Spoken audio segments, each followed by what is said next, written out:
life, right?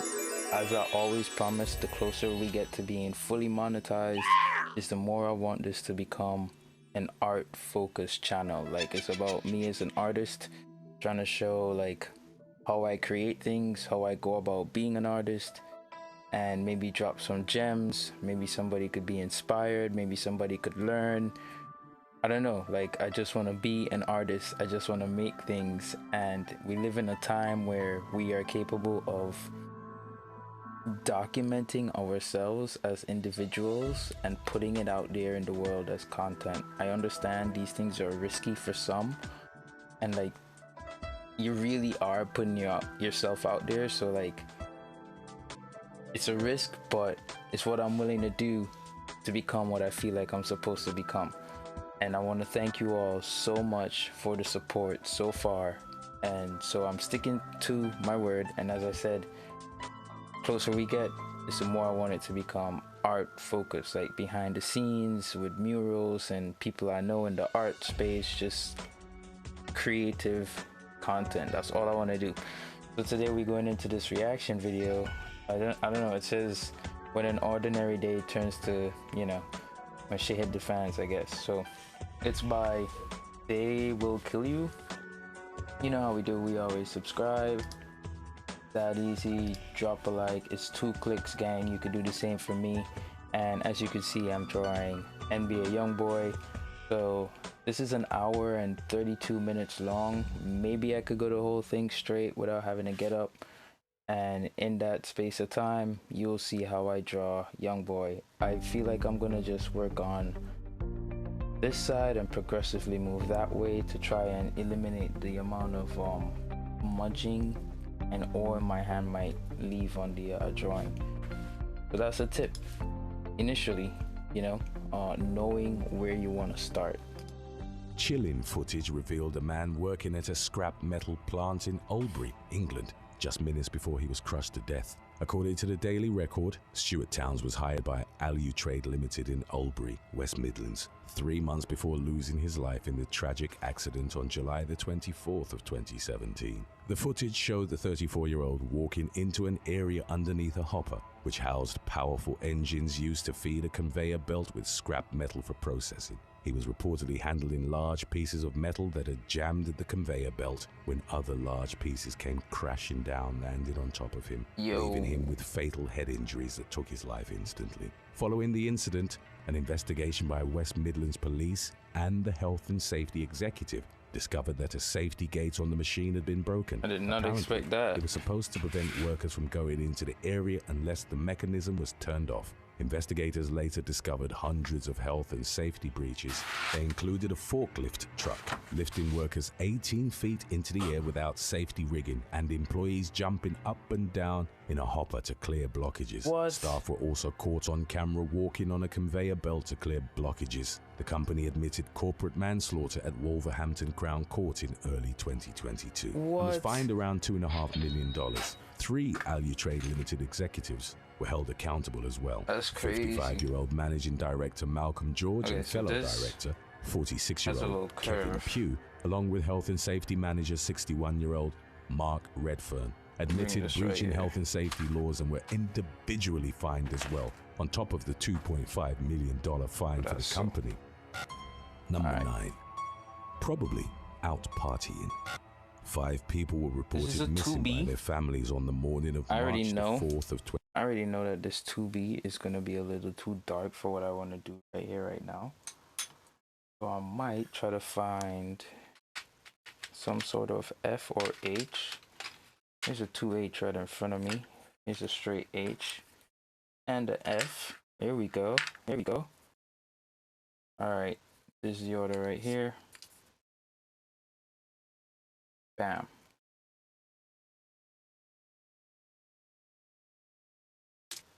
(2023) in South Wales, my United Kingdom. F. A day earlier, Raphael Jean, Darcy Ross, Eve Smith, Sophie Russon, and Shane Loughlin had been on a night out at the Muffler Social Club in Newport, where they were last seen together by witnesses. None of the partygoers had come home by late morning the next day, and Russon's mother, 41-year-old Anna Sertowitz, made her first call to Gwent police at around noon.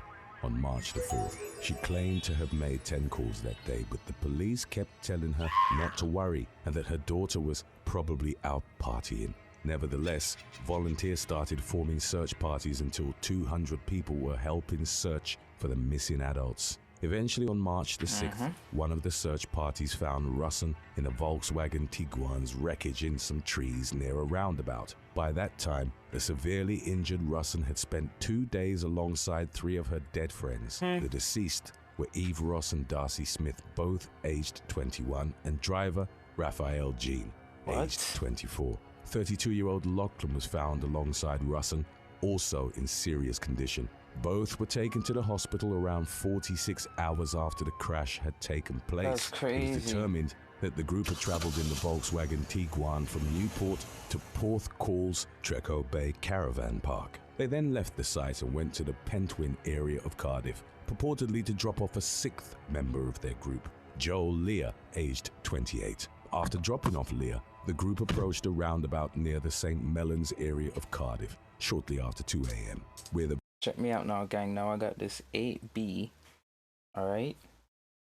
With this 8B, I intend to work on the beard and blend the beard into the neck.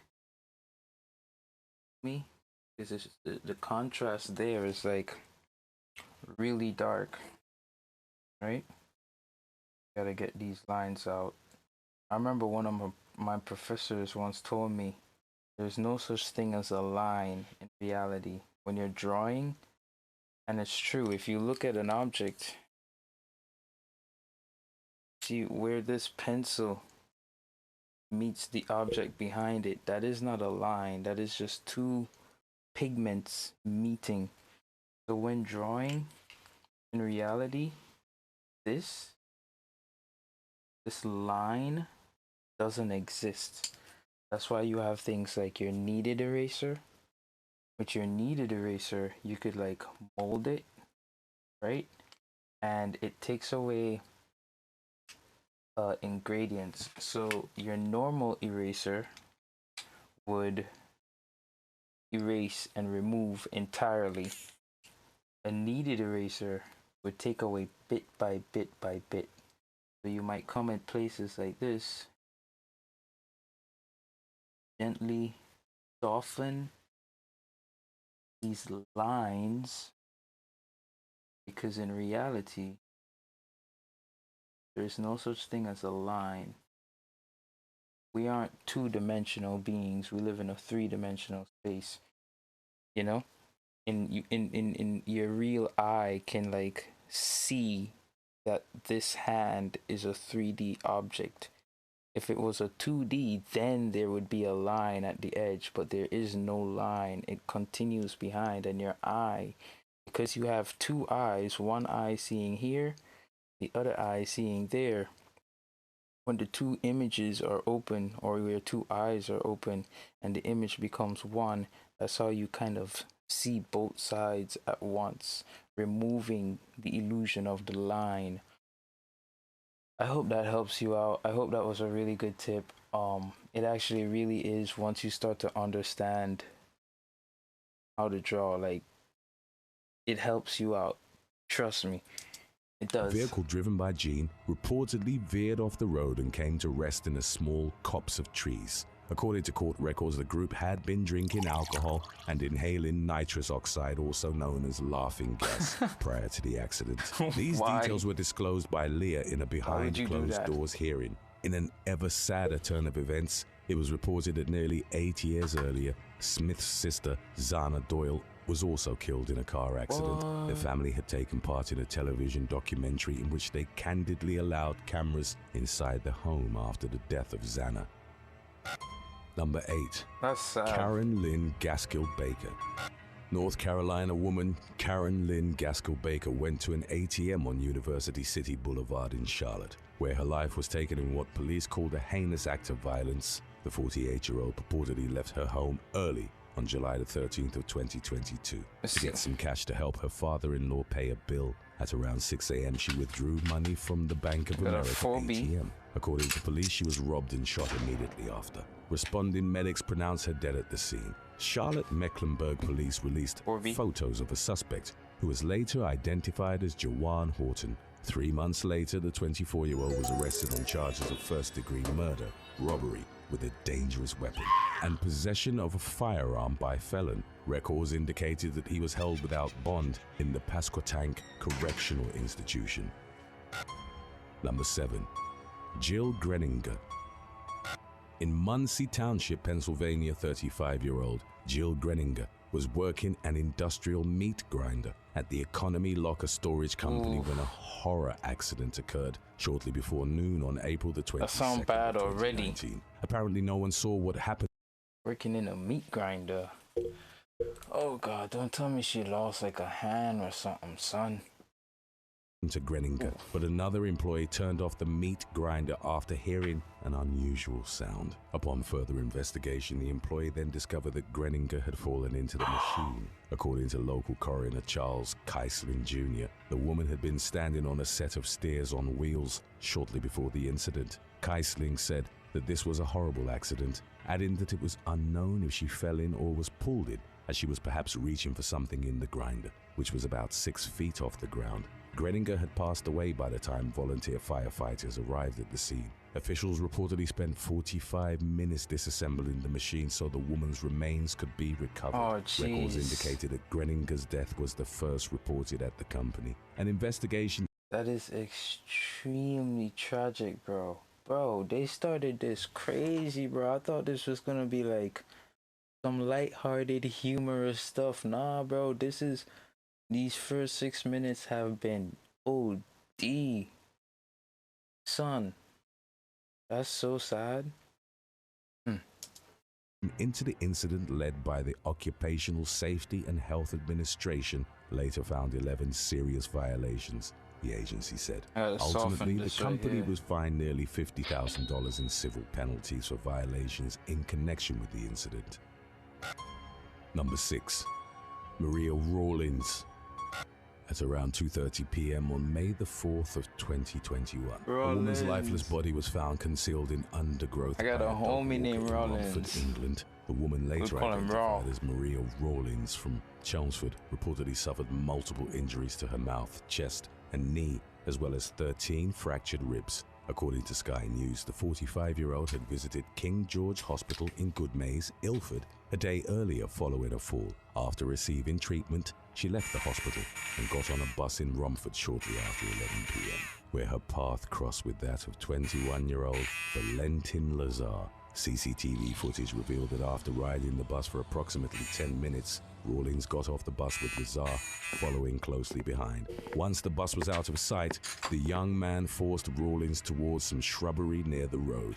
30 minutes later, Lazar emerged from the undergrowth alone, carrying the woman's handbag, and boarded another bus. However, he left his baseball cap near Rawlins' body. Oh, no. Following a media appeal, the suspect was identified on social media. When he was arrested, officers found clothes matching those of the attacker with traces of blood on them. Lazar pleaded guilty to murder on November the 19th of 2021, but denied that he intended to kill Rawlins in what was most likely a crime of opportunity. Lazar was ultimately jailed for life with a minimum of 23.5 years at the Old Bailey on February the 3rd, 2022.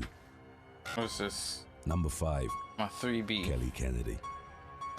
Your egos were more important than the safety of others, a judge said while sentencing 2 men responsible for the death of 25-year-old Welsh woman Kelly Kennedy in a horrific 90-mile-per-hour head-on collision. According to court records, Kennedy finished work at 10 p.m. on July the 4th of 2016 and headed home to Clydach down the A4067 from the direction of Pontador. Prosecutor Jim Davis said that around the same time, Corey Lee Kedwood and Liam Price were exiting the roundabout at the Gleis junction of the bypass, heading up Pontador. Davis added that Kedwood was in his black Vauxhall Astra SRI with his girlfriend beside him, while Price was in his turquoise Honda Civic Sport with 3 passengers on board. The court heard that Kedwood sped up and pulled into the left lane, followed by Price, who remained in the right-hand lane as both cars accelerated away up the road. Davis alleged that the 2 men were, to all intents and purposes, side-by-side racing at a high speed. Price's passengers claimed that they told him to slow down. One of the passengers said that the cars were speeding between 70 miles per hour and 90 miles per hour along the road, which had a 60-mile-per-hour limit. Moments later, Price slammed straight into the front of Kennedy's Ford car, sending it crashing off the carriageway. Oh, no. Kennedy instantly died at the scene of the crash on the main Swansea Valley Road. Reportedly, no one else was injured, and Price was arrested at the scene. Kedwood. That's always how it be, bro. It's always the driver taking the life of somebody. Like, the chaotic driver taking the life of an innocent person trying to go home or go about their business, and they usually just walk out unscathed, bro. Like, sad, bro. Drove on following the collision but returned to the scene later that night and was subsequently arrested. The Daily Mail reported that Price later pleaded guilty to causing death by dangerous driving. Conversely, Kedwood denied the charge, claiming he hadn't been involved in racing. However, a jury found him guilty by a majority verdict in April of 2018. The same month, Price was sentenced to 6 years and 4 months in prison, while Kedwood was jailed for 7 years. The judge told the 23-year-olds that it was a deliberate decision to ignore the rules of the road. They were required to serve half their jail sentences before being released on a license, and they would be banned from driving for 5 years. Number 4. Karen Simek. Shortly before 6 a.m. on January the 31st of 2017, Wisconsin woman Karen Simek was killed near 12th and Pierce Streets in Milwaukee. The 53-year-old was allegedly robbed and shot while walking from her car to Garden Fresh Foods, where she'd been working for 11 years. Surveillance video from a store across the street showed the killer waiting for nearly 20 minutes before his victim arrived. It showed that the suspect took Simek's tote bag and her cell phone while he shot her in the face. Meaningful developments came about in December when police arrested David McLaurin. The 25-year-old was arrested on unrelated charges. Apparently, he told officers about his former roommates, Carl Knight and Samantha Gustafson, and how they'd spoken about robbing people to pay their rent in early 2017. He also claimed that Knight had confessed to killing an older white lady on National and taking her purse. Knight was arrested, and he later pleaded guilty to felony murder and possession of a firearm by a person convicted. You see why you mustn't tell people those things if you do those things? Because if they get caught up in something, they're gonna snitch on you, hoping that by offering up things about you, get them a lighter sentence. People don't care, bro. People don't care. Nobody wanna be in prison. That's why if you do these things, you can't tell nobody. Of a felony in May of 2018. 2 months later, he was sentenced to 31 years in prison, plus another 12 years of extended supervision. So check me out. McLaurin faced one. Check me out real quick. I got this thing here called graphite powder. It's literally powder. I've had this for like 4 years now, maybe. 2018, I think, maybe 5 years. And that's how much it's gone down. I feel like this gonna last maybe 20 years, bro. Count of harboring or assisting a felon as a party to the crime. His case was dismissed in the same month for reportedly having helped Knight hide out after the shooting. Gustafson pleaded guilty to 1 count of harboring or aiding a felon as a party to the crime and was sentenced to a year of probation. Number 3. Debbie Bakery. A Florida woman forgave the man who shot her in the face and even helped free him. On July the 27th, 1990, 28-year-old Debbie Bakery was enjoying her first night out since giving birth to her second child. She had spent a fun evening with her friends in Tampa. While she was strolling to her car to head home, she saw a group of men walking toward her. According to Bakery, one of the men said, "I'm serious, give it up." She subsequently turned around to find a gun pointed at her. The weapon went off, sending a bullet through her mouth, reportedly blowing out all her bottom teeth and the gums on the lower left side of her mouth. Miraculously, Bakery survived the shooting, but she would undergo more than 40 dental and oral procedures over the next 10 years. 3 days after the shooting, young teen Ian Manuel was arrested in a separate incident, but he also ended up confessing to injuring Bakery. In February of 1991, he pleaded guilty to armed robbery and attempted murder. Because Bakery was apparently in shock that her assailant was a young teen, she spoke during Manuel's sentencing hearing, saying that he should be rehabilitated instead of going to prison. Nevertheless, Manuel was sentenced to life in prison without parole. In December of 1991, she got a phone call from Manuel himself. He apologized and asked for her forgiveness, which she did. After that brief conversation, the two formed a friendship. In 2010, when the Supreme Court threw out life sentences for juveniles, Bakery started fighting for Manuel's release, saying he'd served enough time. Eventually, he was released on November the 10th of 2016. Days after his release, more than 26 years after the shooting, Bakery met Manuel again at a gas station parking lot. This time it was all hugs. Bakery told a newspaper that it was like a long-lost reunion. It was so nice. Wow.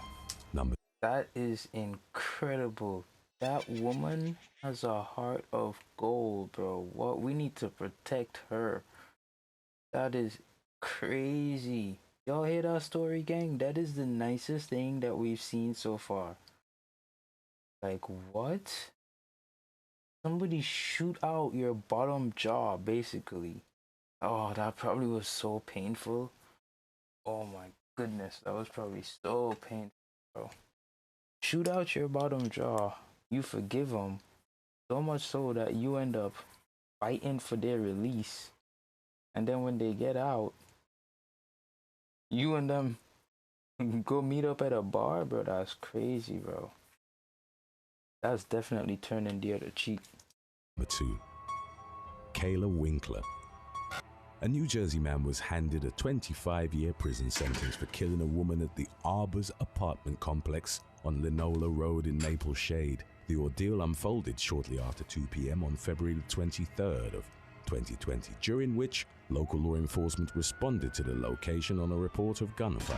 According to the Burlington County Prosecutor's Office, police officers found 22-year-old Kayla Winkler and her boyfriend, 24-year-old Ramek Bass, coming out of the elevator in the building's lobby with apparent gunshot wounds. They were taken to an area hospital where Winkler died. Bass was treated for a gunshot wound to the shoulder and survived. Investigators determined that 21-year-old Samaj T. Pittman, together with an unnamed teenage perpetrator, had gone to the complex to rob the couple with whom they were acquainted. Pittman allegedly pulled a gun in Winkler's apartment and shot the victims as they fled. The accomplice, whose name wasn't released due to his juvenile status, pleaded guilty to murder in 2022. Pittman admitted guilt to aggravated murder in April of 2023.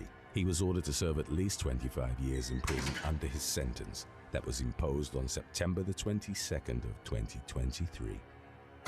After number 1, we'll line up our previous released extra-long compilation with many more cases for those of you who can't get enough of this topic. Stay tuned if you'd like. Number 1. Sky Olivia Mitchell and Caitlin Lydia Huddleston. Shortly before 8 p.m. on July the 14th of 2017, 18-year-old Sky Olivia Mitchell was driving her friends Caitlin Lydia Huddleston and Ellis Ma, both aged 18, to a restaurant near their hometown of Milham. Mitchell had only recently gotten her driver license. Apparently, although Mitchell hadn't been speeding, she was driving on an unfamiliar rural road in wet weather. When she turned a corner, she lost control of her Toyota Yaris and hit a Ford Transit van on Cumbrian Coast Road. Mitchell and Caitlin died at the scene.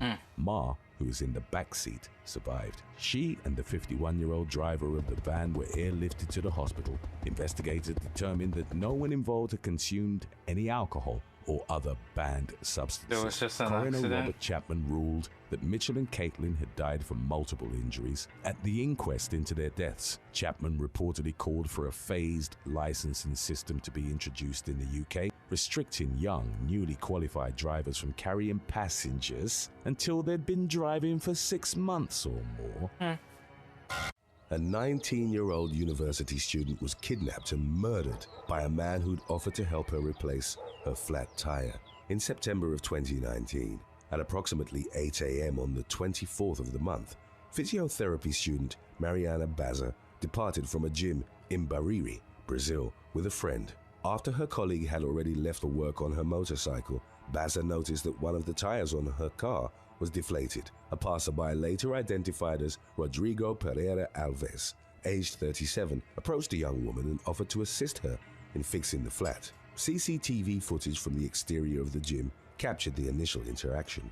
Alves then crossed over to the other side of the road and was soon followed by Baza, who drove her car into a small lot outside the purview of the surveillance cameras. Baza took a picture of the man as he worked on her vehicle and sent it to members of her family, including her boyfriend, Lieutenant Navy Officer Jefferson Viana. As the latter later That was smart of her. That was very smart of her. Let's continue listening. told the police, Baza indicated that she wasn't fearful of Alves at the time she'd sent the image. That message marked the final communication made by the young woman prior to her death. Security cameras recorded Baza's car being driven from the scene roughly an hour later, but investigators believe that it was Alves operating the vehicle. One of Baza's relatives attempted to contact her later that day, but was unable to reach her. The student was subsequently reported missing, and local authorities launched a manhunt for Alves. After gaining access to the picture Baza had taken of him, officers descended on the suspect's residence in Itapolis and eventually located him hiding on the roof of a nearby house. The man confessed to the murder and revealed that he dumped the victim's body at a sugarcane farm 40 miles from the gym at which he'd first encountered her. Alves was reported as an individual with an extensive criminal record and had only been released from prison a month before he carried out Baza's murder. Investigators later established that it was Alves himself who'd slashed the young woman's tire in the... I knew it. That was way too coincidental. I just knew it. first place in order to entrap her. Number 6, Crazy, bro. William Hussel, an Ohio doctor, was charged with multiple counts of murder for prescribing fatal doses of pain medication to a number of his patients from 2015 to 2018. During his tenure as a critical care physician at Mount Carmel Health in Columbus, 43-year-old William Hussel had allegedly ordered dangerously high doses of fentanyl for at least 25 of the individuals entrusted to his care. One of the cases for which the doctor was criminally charged involved a 63-year-old woman by the name of Beverly Schertzinger. Hussel had reportedly given the elderly patient 500 micrograms of the synthetic opioid substance, which medical experts characterized as a lethal dose. In October of 2017, Schertzinger passed away not long after Hussel had told the woman's family that her prognosis was bleak. A hospital staffer alerted local authorities to the doctor's suspicious behavior, and an investigation into his conduct led to his arrest on June the 5th of 2019. Detectives didn't disclose what they believed to have been the man's motive for distributing the deadly dosages to his patients. Prosecutors contended that there was no legitimate medical basis for Hussel to have administered the drugs in such extreme quantities. The former doctor filed a motion to have his murder charges dismissed, but a Franklin County judge eventually denied his formal request in December of 2021. Number 5. Sydney Loof. In November of 2017, a young woman was murdered and dismembered after being lured on a date with a woman she'd met online. On November the 14th, 24-year-old hardware store clerk Sydney Loof of Neely, Nebraska, went on her first date with Bailey Boswell, also 24, whom she'd first encountered on Tinder. After their initial meetup, Loof was excited about seeing her again, as she'd reportedly told her colleague, Tara Gehring. Loof sent a message to her friends on Snapchat prior to her second date with Boswell the following night. She then failed to show up to work on November the 16th, prompting her loved ones to report her missing to local authorities. Loof's remains were eventually found by investigators on December the 4th, 3 weeks after her abrupt disappearance. Her dismembered body parts had been discarded in several trash bags. The investigation conducted by Saline County Police led them to arrest Boswell and her boyfriend, Aubrey Trail, aged 51. According to court records, Boswell had brought Loof to Trail's residence on the night of their second date, reportedly hoping to recruit the victim into the man's cult. At one point in the evening, Trail allegedly strangled Loof with an extension cord in an effort to keep her from alerting the authorities to his and Boswell's supposedly illicit lifestyle. During a court hearing in 2019, Trail attempted to slit his own throat while loudly declaring his girlfriend's innocence. He was ultimately sentenced to death in June of 2021, while Boswell was given a life sentence later that same year. Crazy, bro. Number 4. Anthony Bro, this Southerland. world is full of some crazy people, bro. A woman was found guilty of fatally starving her landlord in order to inherit his multi-million-dollar estate. By the time of his death in 2014, 59-year-old Anthony Southerland's health had already been in severe decline. You're not married the reclusive to him. millionaire required a living caretaker, which prompted 62-year-old Linda Ricard, a former social worker and trusted friend of his,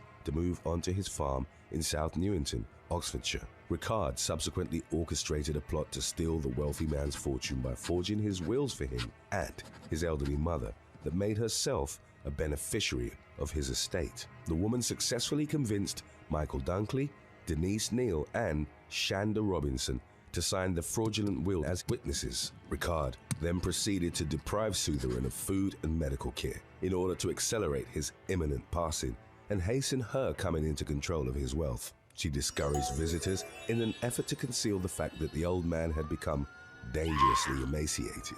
Southerland's death hadn't initially aroused suspicion, but an investigation was launched into the matter after Ricard was found to have taken hundreds of thousands of dollars from her former landlord's bank accounts. She eventually confessed to carrying out his murder and forging both wills in January of 2020.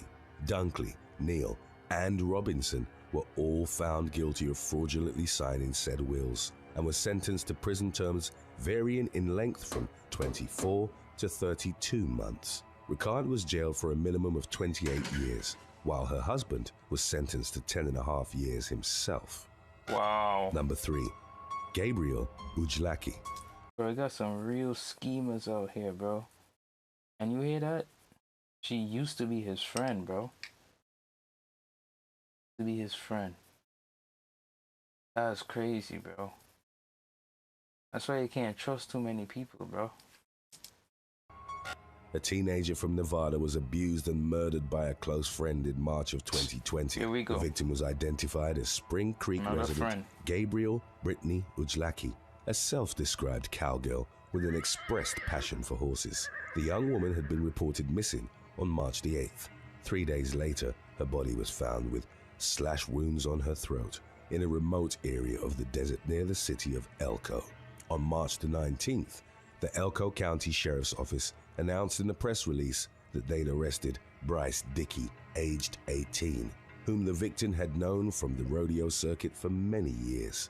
Dickey had publicly mourned Ujlaki's loss on Facebook in the days following her disappearance, but he was ultimately charged with open murder in connection to her death. Investigators reportedly found bloody boots in the young man's closet and a contraceptive device near the scene of the crime that had traces of both Dickey's and Ujlaki's DNA on it. Dickey had allegedly created a fake alibi during his initial interviews with the police, claiming to have witnessed the victim climb into a green pickup truck with a tall cowboy on the night she went missing. He faced a first-degree murder charge for killing a girl who'd reportedly considered him to be her big brother. Number 2. Crazy, bro. Bro, it has some sick individuals out here. He just probably was so jealous. There probably was some truth to that dude called Cowboy in the green van. You know, she probably was talking to somebody that night and he probably just got so jealous and couldn't help himself. Bro, this is such a messed up world where people feel so entitled to other human beings. Where like, if I can't have you, I'm gonna destroy you. Nobody could have you. What a weirdo. Brett Bednar. On February the 17th of 2014, a teenage boy was murdered in Essex, England, by a friend he'd met online. Before his violent demise, Brett Bednar from Caterham, Surrey, was a member of the Air Training Corps who'd spent a significant portion of his spare time playing video games online with his friends. Through his gaming sessions, Bednar had become acquainted with an unemployed computer engineer named Lewis Daines, aged 19. The latter soon joined the online gaming group to which Bednar also belonged. As their friendship progressed, Bednar's mother, Lauren Lefebvre, began to sense changes in the boy's personality and ideology, which she attributed to the negative influence Danes was having on him. In December of 2013, Lefebvre contacted Surrey law enforcement to express her concerns over the possibility that her son had become a victim of online grooming. She provided little in the way of actionable information for the police to follow through on. Thus, her impassioned warnings were largely ignored by the authorities. On the day of Bednar's murder, he'd hailed a taxi to take him to Danes' apartment, where the two were to meet in person for the first time. Later that day, Bednar's 12-year-old siblings, who were triplets, began receiving messages that their brother was dead. Danes had reportedly sent photos of Bednar's body to their gaming group, and the images were subsequently disseminated on social media. What? Emergency responders were called to Danes' flat, where Bednar was found with fatal stab wounds to his neck. He was pronounced dead at the scene. Danes, who was described by his neighbors as reclusive, was ultimately sentenced to life in prison for the murder. Crown prosecutor Jenny Hopkins called it one of the most cruel, violent, and unusual cases with which she'd ever been involved. And pointless. Essex Police Emergency. Hi there. Hello. I need police and a forensics team to my address, please. What do you mean? What's happened? My friend and I got into an altercation, and I'm the only one who came out alive. Are you telling me you've killed somebody? Yes, I am. Right, and who am I speaking to? My name is Lewis Danes. I'm 18 years old, and I live... You're telling me he is definitely dead? Yes, I'm telling you he's definitely dead. Number 1. Keely Bunker. A 20-year-old woman from Tamworth, England, was assaulted and murdered by her childhood friend on the night of September the 18th of 2019. Keely Bunker was accompanied by a close female friend as she attended a performance by British rapper H at the O2 Arena in Birmingham. The pair were reportedly celebrating Bunker's recent birthday. After the concert had ended, the two women met up with Wesley Street, also 20, whom Bunker had known since they were children. The group went to a nightclub where Street became extremely intoxicated after allegedly consuming 3 drinks for every one the girls had had. They later got a taxi back to Tamworth, at which point Bunker's female friend offered to let her stay the night 3 for at her every one, apartment. huh? The young woman refused, claiming that she was tired and wanted to sleep in her own bed.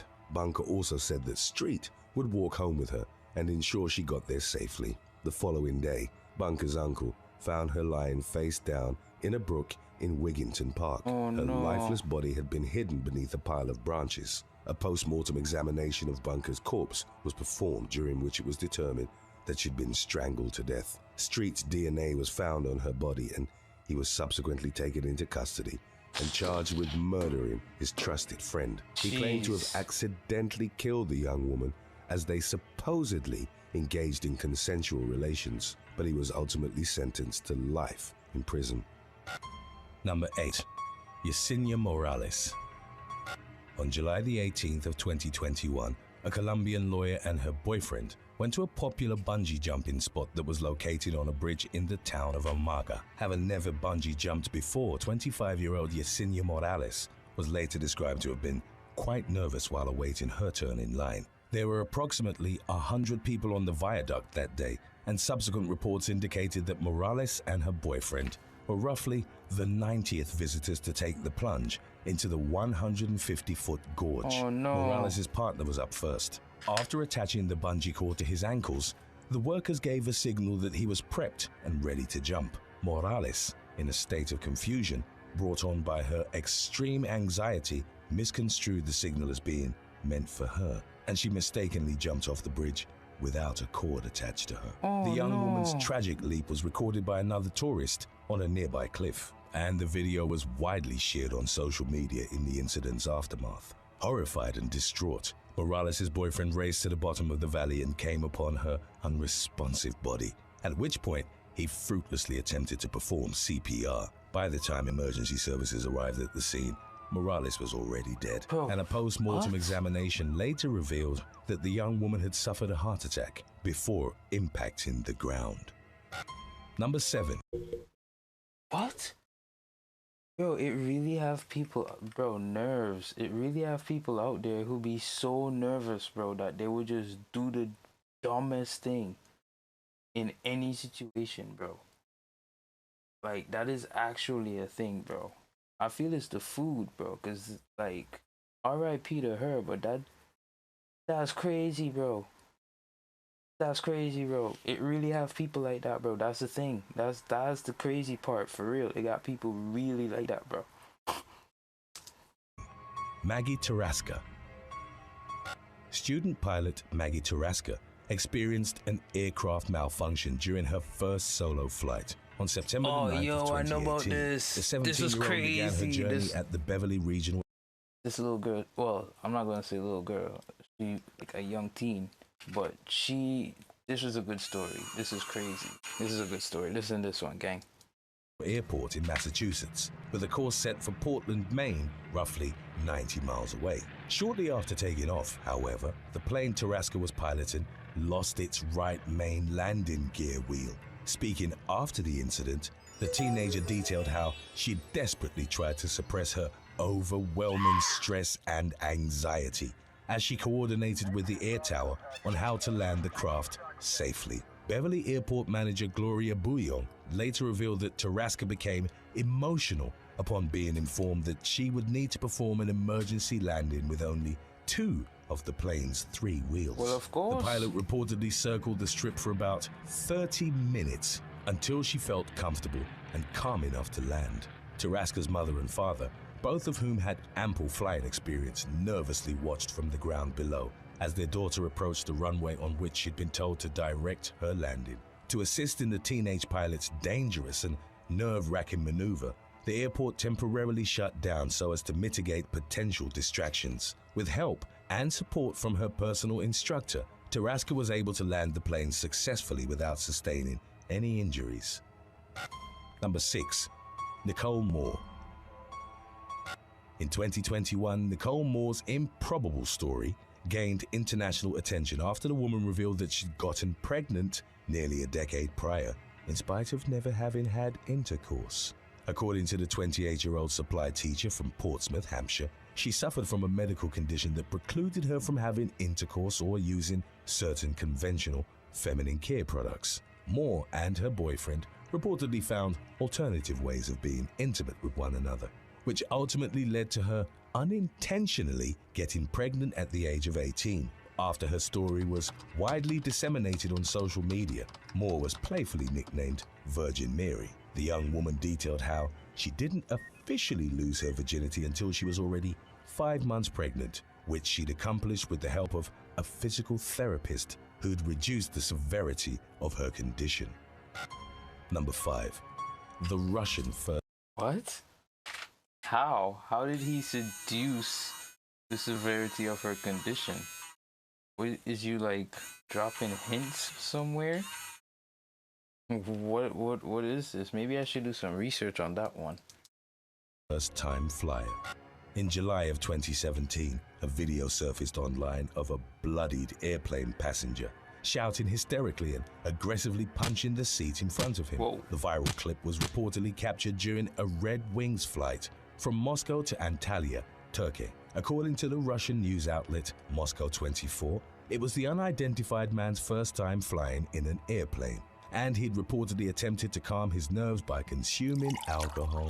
He soon became unruly and frantic, however, and his drink was therefore confiscated by the flight crew. Enraged, the man then reportedly began pacing through the aisle of the cabin, demanding other travelers give him their alcoholic beverages. In an attempt to quell the frenzied passenger, flight attendants tried tying seatbelts around him to keep him restrained in his seat. The man resisted and in doing so forcefully hit his face on the back of the seat in front of him. In a later portion of the video, several other passengers were shown forcing the man to lie down while they restrained him with seatbelts. A traveler seated behind him also wrapped their arms around his neck to keep him seated. Upon the plane's arrival in Turkey, the belligerent passenger was taken into custody by local law enforcement. Although he and his family had taken the flight to Antalya for a holiday in the Turkish resort city, it was reported that they were immediately rerouted back to Russia following the plane's landing. Yeah, of course. After that, 4, nobody wants you in this Jaime their country. Alvarez.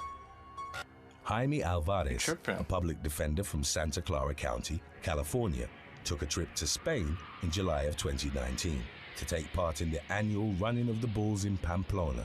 During the first run of the San Fermin Festival on the 7th of the month, 46-year-old Alvarez reportedly ran most of the roughly 900-yard course. The pack of animals was then released, and by the time Alvarez entered the bullfighting arena, they'd already caught up to him.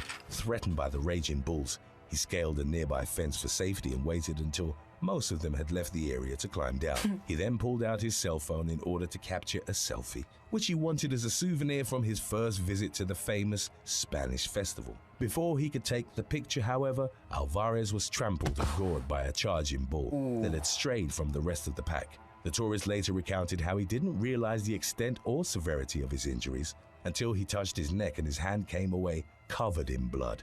A bystander pulled Alvarez to safety, and he was then transported to a regional hospital where he underwent a 2-hour-long surgery. Doctors later detailed how the bull's horn had deeply penetrated Alvarez's neck and fractured his cheekbone. His jugular vein and major arteries were left untouched by the animal's charge, an aspect described to Alvarez as beyond miraculous. Right? Number 3, Justice Booz. On May the 4th of 2016, Justice Booz showed up for his first day as a gardener in Guilderland, an affluent town in upstate New York. At some point during his inaugural shift, the 23-year-old father reportedly helped his colleagues at Countryside Tree Service remove several large trees from the front yard of a local home. As he was feeding tree fragments into a wood chipper, the inexperienced worker's hand became stuck in the machine, and he was unable to dislodge it. Booz's entire body was then pulled into the chipper, and he was killed. In the wake of the tragic accident, the Occupational Safety and Health Administration launched an official investigation into Booz's death. The federal agency ultimately determined that Tony Watson, the owner of Countryside Tree Service, had failed to properly train Booz and other employees on safely operating the company's dangerous power equipment. Watson consequently faced more than $141,000 in fines in connection to the incident. A GoFundMe page was created by Booz's friend with the intention of providing financial support to his fiancée. Number 2, Jennifer St. Clair. At about 10 p.m. on December the 6th of 2018, Florida woman Jennifer St. Clair was picked up at her home by a man from New York, and the two then went on a first date. In the early hours of the following day, St. Clair was reportedly riding on the back of her date's motorcycle as he traveled down Interstate 95 in Pompano Beach. According to West Palm Beach's WPBF-TV, St. Clair ended up falling off the bike, and several bystanders would later report seeing a man standing by the 33-year-old's body on the side of the road before eventually fleeing the scene. A lawsuit filed by St. Clair's family alleged that the individual described by eyewitness testimonies was the man with whom she'd been on a date. The lawsuit accused him of abandoning the woman after realizing she was critically injured. Florida Highway Patrol officials reported that multiple drivers accidentally ran over the woman's body around 1:30 a.m., and she was ultimately found dead at about 3 a.m. The motorcycle rider, later named as Miles McChesney, was cleared of any wrongdoing following an official investigation by the Highway Patrol, and subsequent reports indicated it was unlikely he'd face criminal charges in connection to the incident. Number 1, Gianna Triplicata. After graduating from high school in May of 2020, Gianna Triplicata planned a thrill-seeking outing with her grandmother at Skydive Atlanta, based at the Thomaston-Upson County Airport in Georgia.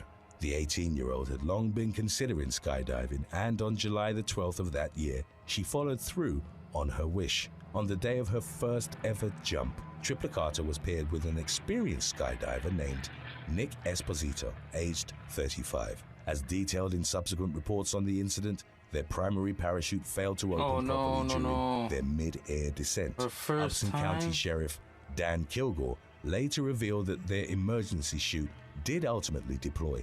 Unfortunately, the reserve had failed to open properly, and the pair were already at a low altitude. Triplicata's parents, who'd gone to the airfield to witness her jump, noticed a diver spinning upside down in the distance. Unsure of whether the wayward jumper was their daughter, they reportedly got in their vehicle and sped towards the section of the airfield where they'd seen the botched landing occur.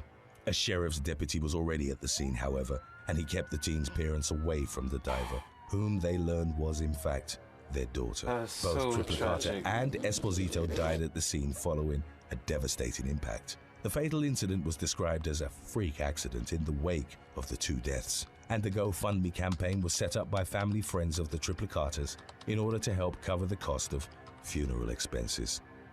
Number 9. Philip Roberts.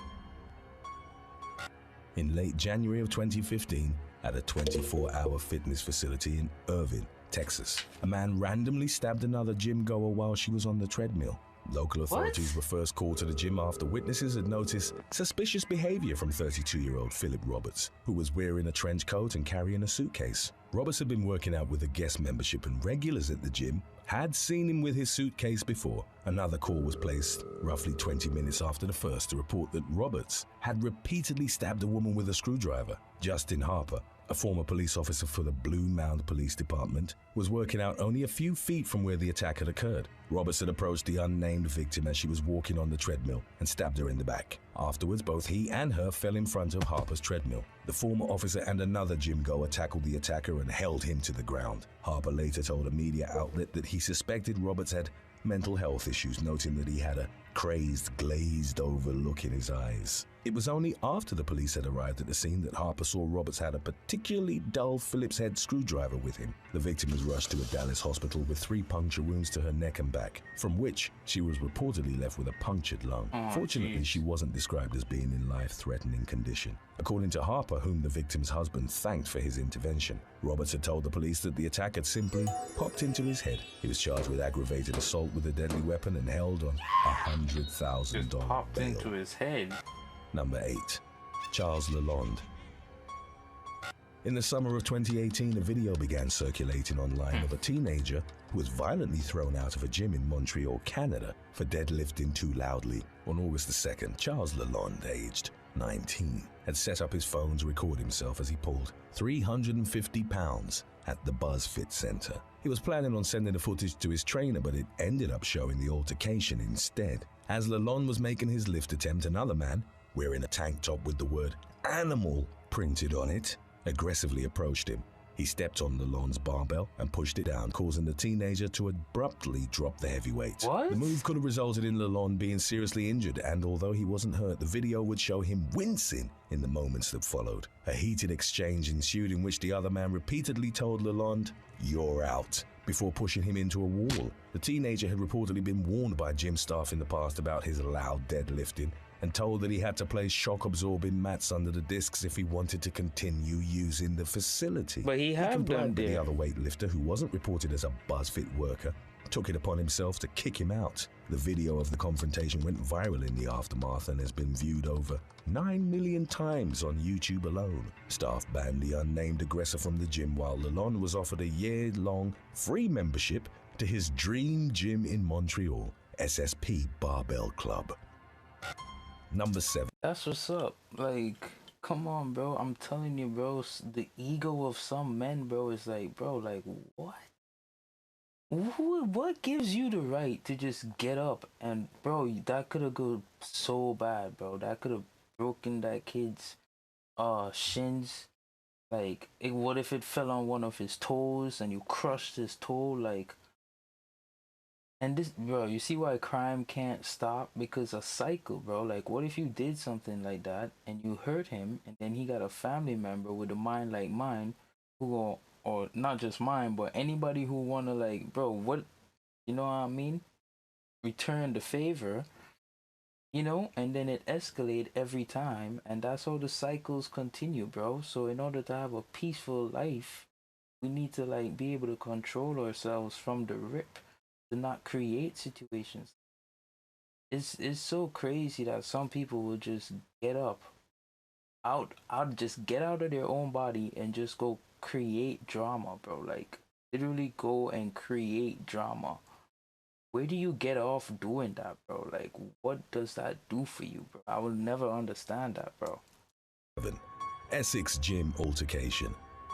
In November of 2019, a brutal fight erupted at a fitness centre in Essex, England, in which men battered each other using pieces of fitness equipment. It's unclear what led to the altercation, which was captured on video by another gym goer at the Absolute Gym in Brentwood. The footage showed a group pinning a man wearing a blue tracksuit against a weight rack and striking him repeatedly in the head and body with metal bars. In a separate scene of the conflict, one gym goer raised a detached pull-down bar above his head and swung it at a rival involved in the melee. Perhaps the most shocking moment in the expletive-laden footage was of a man curled up on the floor in the fetal position and protecting his head with a disc weight as a brawler kicked him in the back and struck him with a dumbbell bar. None of those involved were identified, but a police report did mention that a man in his late teens suffered bruising and cuts, while another, aged 27, was left with a cut above his eye. Absolute described the fight as an isolated incident, reaffirmed its stance against violence, and mentioned that all of the men taking part in the row were banned for life. Number 6.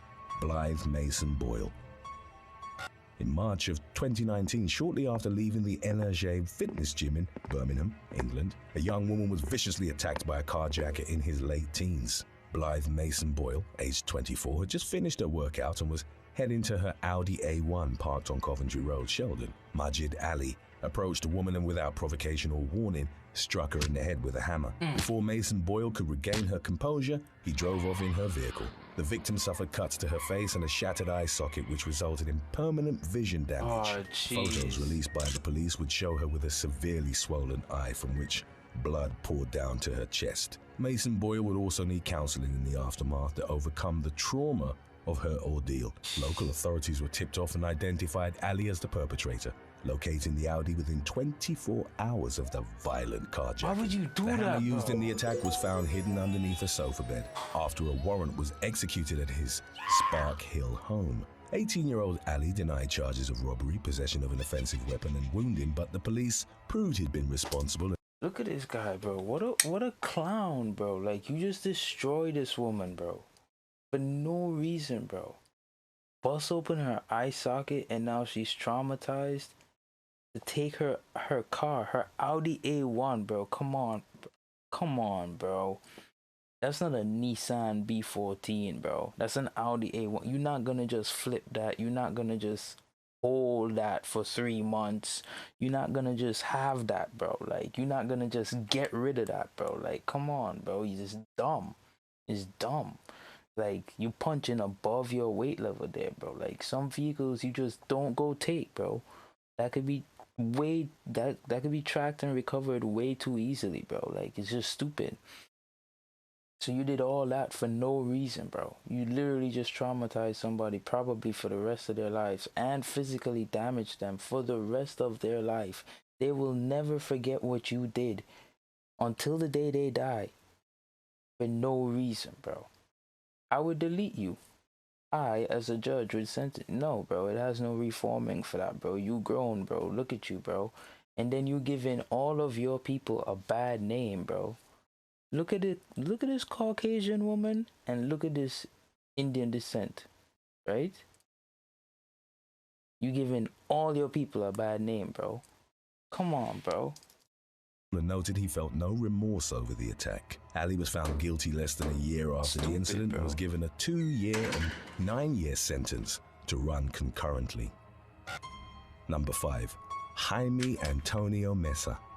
Roughly 5 months after he and his girlfriend had broken up in 2018, Colombian man Jaime Antonio Mesa kept visiting the same gym as her in the city of Segovia. Mesa, who worked as a miner, reportedly hoped they'd reconcile the relationship, which had lasted for about 10 years prior to their separation. Surveillance footage would show them talking on a flight of stairs. The verbal exchange remained unclear, but it devolved into Mesa pouncing on the unnamed woman and punching her in the face. He dragged her to the ground by her hair, whereupon his barrage of strikes persisted. Mesa then attempted to flee up the stairs, but his ex-girlfriend charged after him and pulled him down, causing the man to fall onto his back on the bottom step. As they struggled on the gym floor, Mesa once again ended up in top position and continued punching the woman with even greater force than in the altercation's earlier stage. Before leaving the room, he kicked his ex-girlfriend in the back of the head, then flung her across the room by her hair. According to updates on the matter, the woman was hospitalized in serious but stable condition. At least she while fought, the police though. had started looking to arrest Mesa. She fought. I give her that. She fought, bro. They should catch that guy and beat the crap out of him, bro. Like, I'm sorry, bro. You're not gonna be beating on no woman. What is wrong with you, bro? Somebody need to put their hands on him, let him know how it feels. I promise you he wouldn't do that again. I promise you, son. Violence isn't always the answer, but hey, yo, sometimes, bro, you gotta fight fire with fire, bro. Out here beating on a woman, bro. What is wrong with you, bro? I knew somebody like that back in Trinidad, bro. Will never respect him till the day I die. But still hadn't brought him into custody. Number 4. Incident in Mexico City. In February of 2022, a harrowing surveillance video began circulating online of a woman who suffered a fatal accident at a gym in Mexico City. The unnamed 42-year-old was shown attempting to squat a barbell that had been loaded with approximately 400 pounds. The small-framed gym goer lifted the weight, equivalent to that of a silverback gorilla, off the rack and for a few seconds appeared to be in control of it. She then started a downward motion, but her entire body buckled underneath the tremendous weight as her daughter and another weightlifter looked on in shock. She slumped to the ground with the barbell on her neck. Others in the gym rushed to her aid and lifted the weight off her, and the woman collapsed backwards, unconscious. With blood pouring from her head, paramedics from the Red Cross subsequently pronounced the woman dead at the scene. The Mexico City office of the Attorney General. What? Rest in peace. How stupid. How stupid. How absolutely retarded, bro. 400 pounds.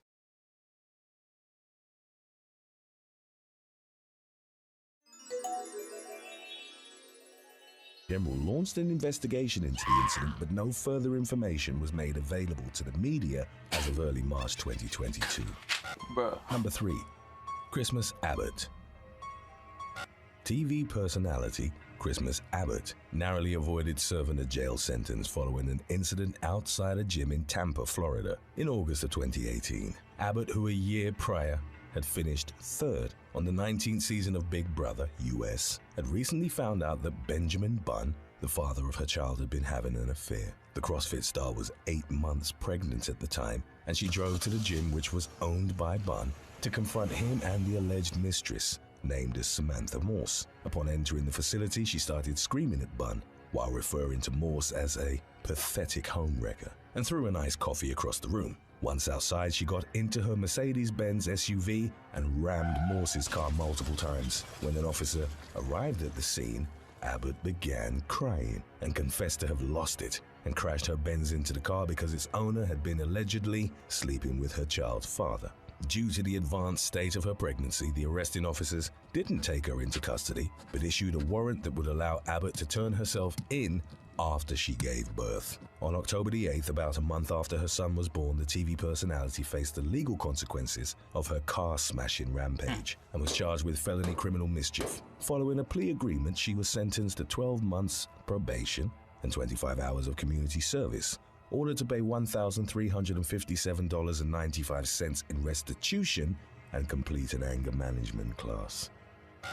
Number 2. Roseville, LA fitness row. In March of 2014, a mass brawl, the quelling of which required the intervention of local authorities, erupted at an LA fitness gym in Roseville, Minnesota. The fighting had reportedly started out on the basketball court before spilling into the fitness area, where 4 men had chased another. 10 to 15 men, some of whom attempted to defuse the situation, were ultimately involved in the altercation. The man that the group of 4 had been chasing was directed by the LA fitness manager to stay by the front desk and juice bar. Police Lieutenant Lorne Rosand told a media outlet that the others then started throwing 2.5, 5 and 10-pound weights at the bar and then will target. They also used barbells and a trash can lid as projectiles in their onslaught. Police officers were successful in tempering the situation and 6 men were taken into custody. 3 were identified as Minneapolis residents Ali Yusuf Bare and Abdi Rashid Yassin Duat, both 18, and Burnsville man Mohammed Awil Suleiman, aged 20. They were charged with disorderly conduct and participation in a riot. The LA fitness location had been plagued with crime in recent years. In 2013, Roseville police responded to 147 incidents at the gym, and in 2014, officers had already been called 24 times in the months leading up to the mass brawl. Number 1. Samuel Kiwaz. On March the 19th, at an Anytime Fitness location in Culver City, California, a man was knocked off his treadmill after an SUV plowed through the floor-to-ceiling glass window near him. The victim, Samuel Kiwaz, would later report, "It's a miracle that I'm alive." He'd been warming up on a treadmill in preparation for a group fitness class as the Mercedes SUV came crashing through the window. It made contact with Kiwaz's treadmill and launched him off it, also sending a multitude of glass shards in his direction. Kiwaz flew back into a door which opened as he hit it, saving him from further injuries as the treadmills were pushed into the walls by the crashing vehicle. An employee helped him to his feet, wiping blood from his face and mouth. The female driver of the SUV, who'd allegedly experienced a failure of the brakes on her vehicle, also got out to check if Kiwaz was alright but then attempted to leave. She was stopped from fleeing by an off-duty officer working out at the gym and later interviewed by the authorities. Number 7. Brawl in Perth. In December of 2021, a massive brawl broke out during a screening of Spider-Man: No Way Home at the Hoyt Cinema in the Karrinyup Shopping Centre of Perth, Australia. The authorities were still investigating the incident as of the latest updates on the matter, but the row, which was captured on video, was reported to have commenced as security guards attempted to remove a man from the theatre. He was allegedly part of a group that had been causing a disturbance by yelling profanities and throwing items at other moviegoers. The melee, disturbing the out peace into the aisles, ultimately came to involve at least 10 people, with other audience members gathering to watch it unfold. A security guard was injured as a result but declined an ambulance. 2 men aged 19 and 20 were each charged with endangering the life, health, or safety of a person and disorderly conduct. Hoyts released a statement condemning the behavior of the group, who'd incited the brawl and claiming that they'd be permanently banned. Number 6. Attempted murder of Adam Lucero. 21-year-old Adam Lucero of Pasadena, California, was watching The Shallows at a movie theater in Santa Rosa in late June of 2016. In an unexpected and unprovoked attack, the man sitting behind him in the darkened theater began stabbing him repeatedly with a large chef's knife. What? The assailant would be later identified as DeLont Hart, aged 23. Lucero reportedly fought for his life and struggled to repel Hart's onslaught. The attacker fled the theater and other moviegoers tended to Lucero as they waited for an ambulance. What? He was left in critical condition, having suffered a punctured lung and injuries to his neck, arm, and ear. Lucero was hospitalized for 2 weeks, and the stabbing wound to his throat damaged his voice box, slurring his speech. He could barely walk and suffered from post-traumatic stress in the aftermath. The police found the knife at the scene, the make and model of which they traced to a Macy's store. More gruesome revelations followed. After shoplifting the knife and 3 days before attacking Lucero, Hart had killed Sirac Mateos Tesfazi, aged 22, on Riley Street. The man had been camped out on the street and Hart stabbed him at least 50 times with a knife identical to the one found in a trash can at the movie theater. Hart was identified through surveillance footage and arrested. What is wrong with that guy? Investigators found Tesfazi's blood on his clothing and also lifted his fingerprints from the murder weapon. Hart was initially found mentally unfit to stand trial and sent to Napa State Hospital. Once his competence was restored, his trial was set in motion, and he pleaded guilty to second-degree murder and attempted murder in November of 2018. He was given 15 years to life for the former and 12 years for the latter, sentences that were to be served consecutively, not concurrently. Number 5. Murder. So what that mean? He's still in for life? Hopefully, because, like, we can't have people like that out in normal society, bro. Man just stealing butcher knives and slashing people in movie theaters, bro. Like, no, bro.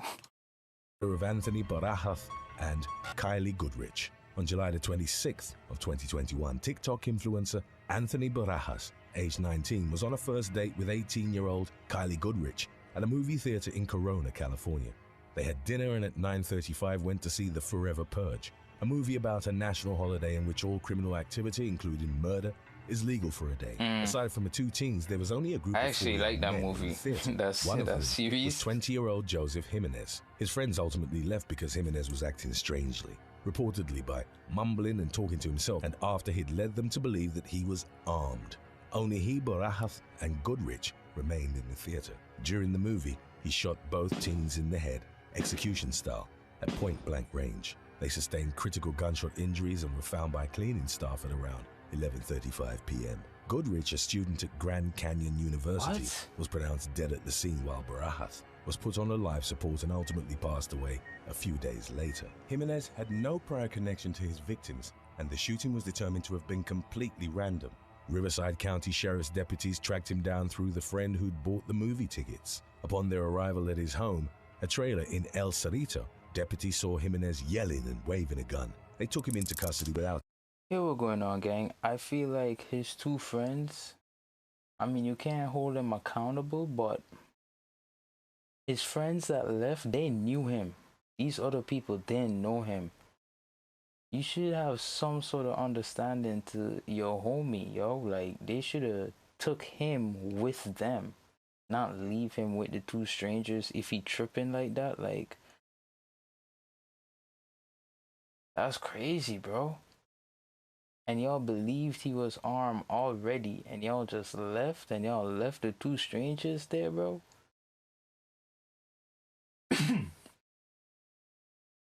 incident and determined that his weapon matched the caliber of slugs found at the crime scene. Mental illness was reported as a factor in the shooting, as Jimenez, a schizophrenia sufferer who hadn't been taking his medication, told the media he'd heard voices in his head telling him his loved ones would be killed if he didn't shoot the teens. He was charged with murder and a special circumstance.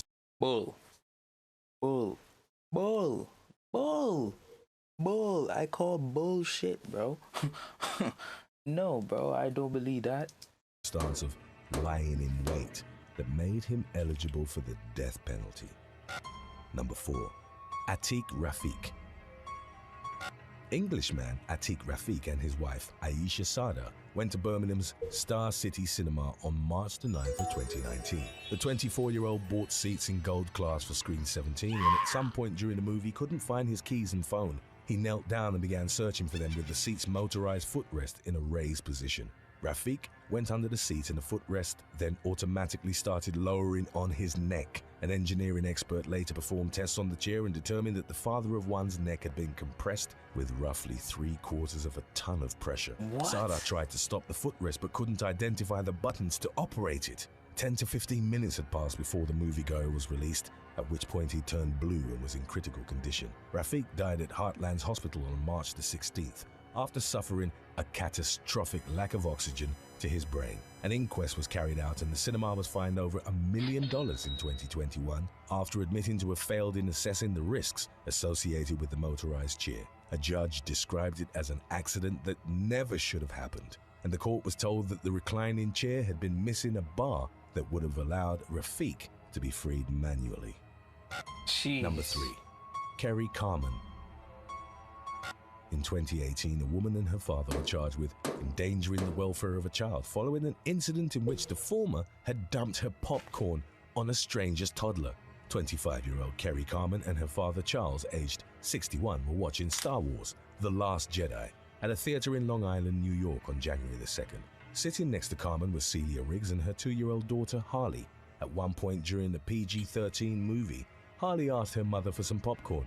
As later reported by Riggs, her child had barely uttered the word when Carmen clamped her hand around Harley's mouth and then dumped her $8.99 popcorn container on the child's head. Carmen's aggressive outburst also reportedly involved her cursing at 28-year-old Riggs. The mother ran out with her child after she'd started crying, while Carmen and her father left in the meantime. Riggs then took to social media to share the incident and ask for help towards identifying those involved. The police were able to track them down through surveillance footage and ticket receipts.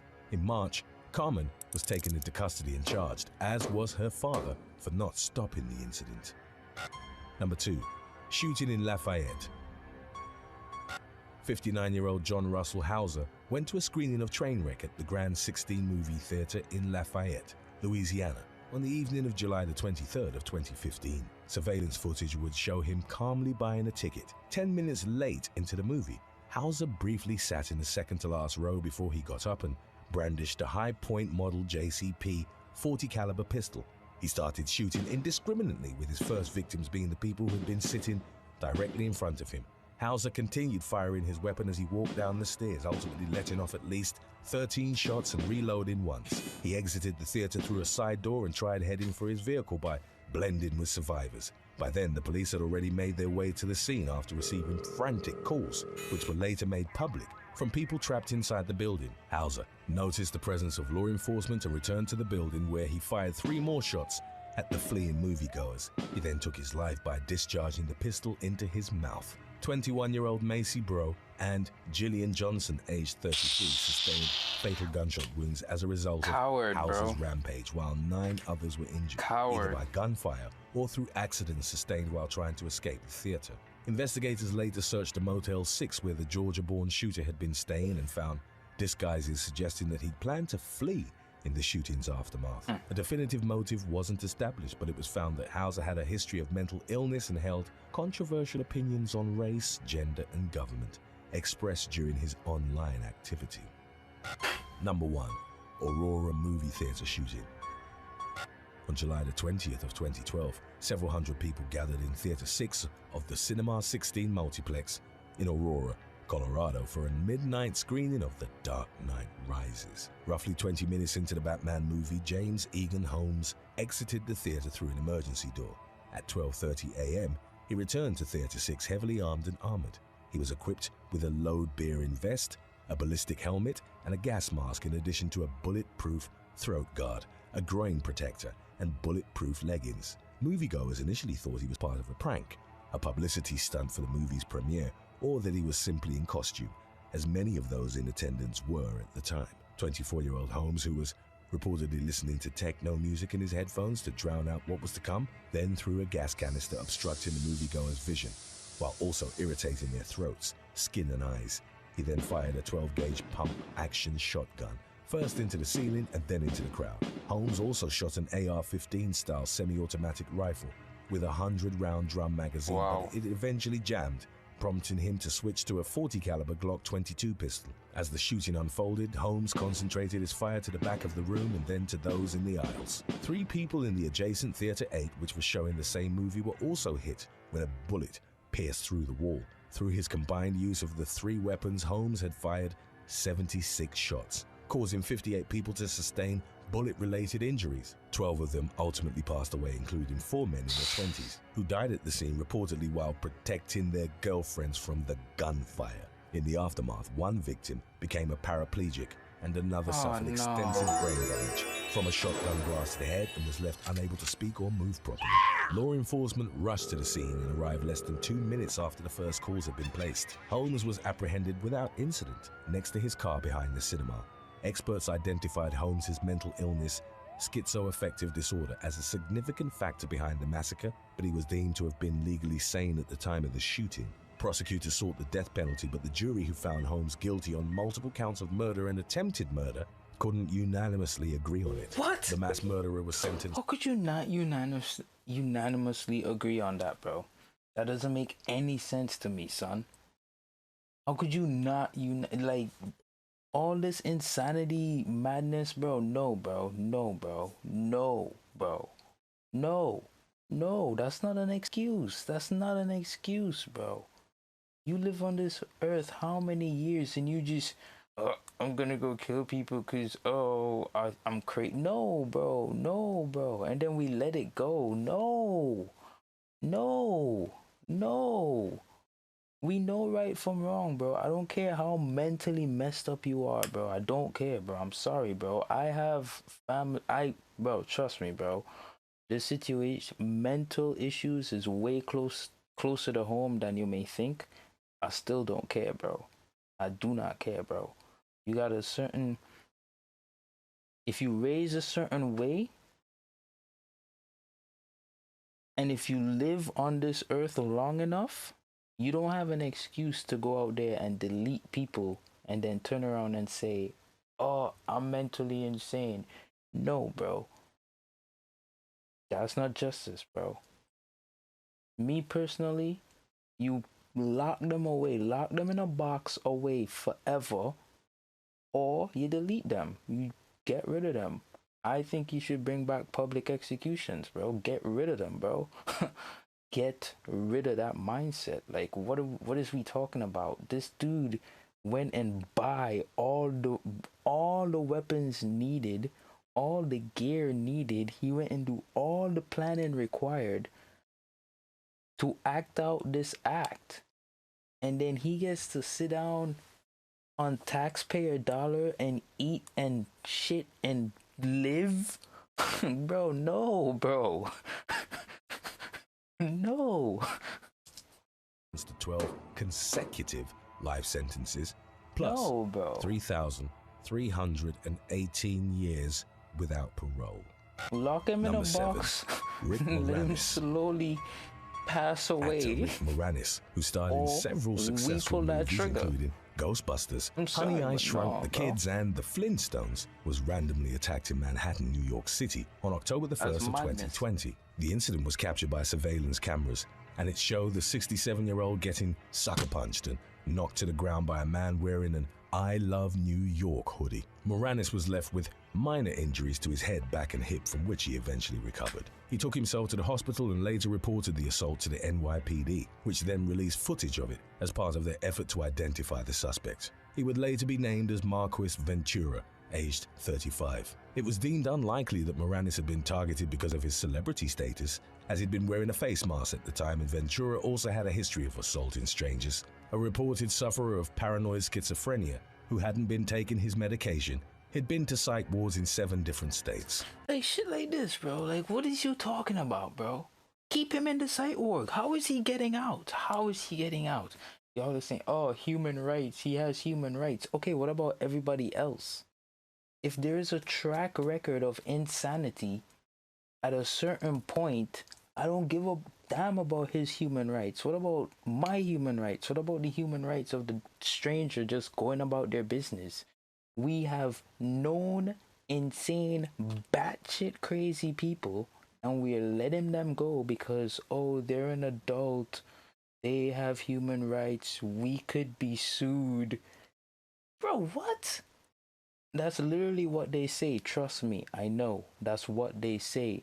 We can't track these people. We can't hold these people because they are beyond 21. They are beyond 18. They're legally an adult. They can make their own decisions. Bro, forget all that, bro. If there is track record, proven history of insanity, keep them confined away from normal society, bro. There is no way in a right-thinking world, in a proper world, there is no way can we know that this person is liable to flip out and delete another human being at any time, and then we just put them in open society. Like, what kind of backwards thinking is that, bro? Prior to being arrested over a 6-month period, Ventura had carried out 5 separate attacks. Hours after punching Moranis, he stole a bottle of champagne from a Soho bodega and then pummeled the owner, who'd confronted him about the theft. Number 6. Dana Vulin. Australian woman Dana Vulin was set on fire in February of 2012 by a woman who was under the mistaken belief that she was involved with her partner. Vulin, then 25 years old, had met Natalie Dimitrovska's estranged husband just once at a party, and they'd only had a brief conversation. Nevertheless, Dimitrovska became convinced that the pair were having an affair and for weeks would call Vulin and threaten to murder her. While under the influence of amphetamines, the jealous wife and a companion, Daniel Stone, went to Vulin's Perth apartment complex. Dimitrovska broke into the home through a balcony, confronted Vulin and demanded to know her husband's whereabouts. As tensions escalated and while Vulin was holding a lamp with an open flame, Dimitrovska doused her with a bottle of methylated spirit. Looking back on the attack, Vulin remembered that suddenly the whole world was on fire. Flames engulfed her body from the waist up and she could hear Dimitrovska and Stone laughing at her before fleeing through a side door. She dropped and rolled, but in doing so, only spread the fire further around her torso. Oh, Desperate, no. Vulin went to the sink and poured a bucket of water on her body. She remembered that skin was falling from her fingers. As she then stumbled into the hallway screaming for help, Vulin was eventually found by Dennis Erickson, a man who lived in another building, who called the emergency services and whom she credited with saving her life. Over 60% of Vulin's body, including her face, arms and midsection, was covered in horrific third-degree burns, and the woman was in a coma for 2 days. She underwent over 200 procedures in the aftermath and documented her painful recovery in a book called Worth Fighting For. Its cover would show the extent of the damage Vulin had suffered as it displayed her partially naked and extensively scarred body. The woman reported that one of the worst aspects of her recovery was wearing a compression mask, which held her face together for roughly 2 years and 8 months. Dimitrovska was arrested at the airport while trying to flee the country to Macedonia, and subsequently sentenced to 17 years in prison for the attack. Number 5. Cutty. Like, for that, 17 years, bro, this is a grown woman, bro. A grown woman who couldn't control her jealousy and rage, and she probably was right. Her husband probably was cheating on her, but she saw a younger, hotter, more attractive girl, and she's like, oh, that's the one. She locks in, and with her accomplice, these just two grown women go break into somebody's house. Bro, they took all the steps required to commit this heinous act. 17 years, they've ruined this girl's life, bro. 17 years is not life, son. Like, you all don't want me to be judged, bro. I swear to God, bro. Banks.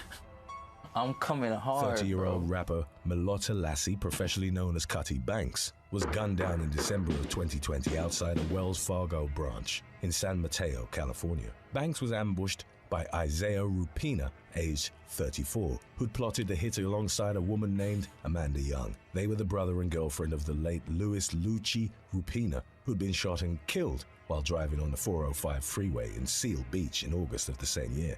Young and Rupina had conducted what the authorities dubbed a street investigation, at the conclusion of which the former pointed to Lassie as her boyfriend's killer. The woman, reported as being in her late 20s at the time, believed that the shooting had been the result of a previous confrontation between Lassie and the younger Rupina at a marijuana dispensary in Compton. She convinced the deceased brother that Lassie had been responsible, and he planned the retaliatory shooting by tracking the rapper's movements through social media. He lay in wait and fired 5 bullets into Lassie's body, who was subsequently pronounced dead at the scene, then fled in a white Mercedes. The car would prove instrumental in identifying Rupina as the culprit, and in the spring of 2021, both he and Young were arrested on murder charges.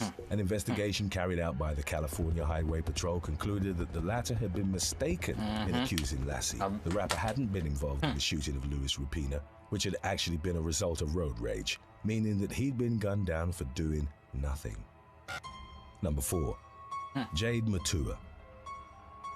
In August of 2019, a woman was killed in West London after being run over by a police officer that was driving more than twice the speed limit. On the 13th of the month, social studies student Jade Matua, aged 22, was waiting for her boyfriend in Warwick Road, Kensington. Police Constable Gary Watkinson was driving a police car at a reported 64 miles per hour in an area where the limit was 30 miles per hour. Matua, described as a beautiful and innocent young woman by her family, was struck and suffered devastating injuries. She was left with a brain injury as well as a broken back, neck, ruptured pelvis, and broken leg. Paramedics were able to revive her at the scene, but she was taken off life support 2 days after the incident at St Mary's Hospital. An inquest was launched into the deadly collision to determine if the police vehicle was responding to an emergency at the time, thus justifying the speed under which Watkinson was driving it. The case is ongoing as of 2021, and the victim's family have yet to receive concrete answers, with progress being delayed by the pandemic. But a preliminary police investigation found no indication that the officer had been operating the cruiser improperly. Number 3. Chad Gordon. That's sad. In May of 2020, at a home in North London, a man was fatally shot in the head in a revenge hit that was carried out at the wrong address. Mason Sani Semedo, age 19, and 20-year-old Cameron Robinson traveled to Chad Gordon's Tottenham home on May the 18th. Gordon, an autistic man described as a gentle giant by loved ones, answered the door. Upon doing so, one of the men shot him in the head with a 9mm handgun. 27-year-old Gordon collapsed and family members rushed to his aid, but he was beyond saving. The bullet had gone through his face and become lodged in his skull. Sani Semedo and Robinson held Gordon's aunt at gunpoint before fleeing. It subsequently emerged that a friend of theirs had been stabbed to death 5 days prior to the shooting, and they'd gone to the wrong address where they suspected the killer lived. They mistakenly believed Gordon had been responsible, but had never been linked to any criminal activity. He attended a local Bruce Grove youth club for people with learning difficulties, and was reported as shy and non-confrontational. Leading up to the attack, surveillance footage had captured Sandy Semedo and Robinson driving on the streets, which weren't particularly crowded due to recent lockdown restrictions. After the shooting, they burnt the moped in Walthamstow marshes, but were ultimately tracked down by law enforcement. It took a jury less than a full day to find them guilty of murder, for which they were sentenced to a minimum of 29 years in prison. Number 2. Randy Rodriguez Santos's killing spree. In a rampage across Chinatown in New York City's Manhattan borough, an attacker used a metal pipe to bludgeon to death 4 homeless men in their sleep. The horrific killing spree occurred on October the 5th of 2019. Bro, what? The perpetrator was identified as 24-year-old Randy Rodriguez Santos, who was also reported as being homeless at the time. After 1 a.m. while wielding a 15-pound metal pipe, he began striking people in the head as they slept repeatedly. So a homeless guy went around deleting homeless guys for no reason. And in quick succession. The attacks, as the authorities later reported, were completely random. 3 of the victims were found on East Broadway, while another was found on the Bowery. They ranged in ages from 48 to 83, and one of the attacks was captured by surveillance cameras. There were also at least 2 victims who survived the brutal bludgeoning, and witnesses alerted the authorities. The police found Rodriguez Santos shortly after the incident had been reported walking near Canal Street. He was still carrying the murder weapon, which by that point had fresh blood and hair on it. He was taken into custody and after a psychiatric evaluation at Bellevue Hospital, charged with murder and attempted murder. Hey, get rid of him, bro. Number 1. What y'all talking about? Knockout game. The knockout game, a violent trend, the frequency of which has reportedly seen an increase in the context of social media, involves sucker punching an unsuspecting victim in an attempt to render them unconscious with a single blow. The attacker will often be accompanied by accomplices who would film the punch and then post it online. There have been several incidents in which the knockout game, also known as Knockout King, has resulted in severe injuries and even death. 72-year-old Vietnamese immigrant Hoang Nguyen was walking home with his wife after a trip to the market in St. Louis, Missouri, in April of 2011. 4 teenagers who'd allegedly been playing the game approached the couple. Nguyen felt the threat and stepped in front of his wife to protect her. 18-year-old Alex Murphy broke away from the group, grabbed Nguyen's shirt and punched him with such force that he collapsed to the ground. The man later succumbed to blunt force trauma, and Murphy was sentenced to life in prison plus 25 years. In July of 2012, in West Roger Park, Chicago, His friends should get the same sentence too. Because let's be real, guys. Come on, bro. What is you doing? Picking up yourself, randomly going and grab some stranger and trying to knock him out. What kind, what?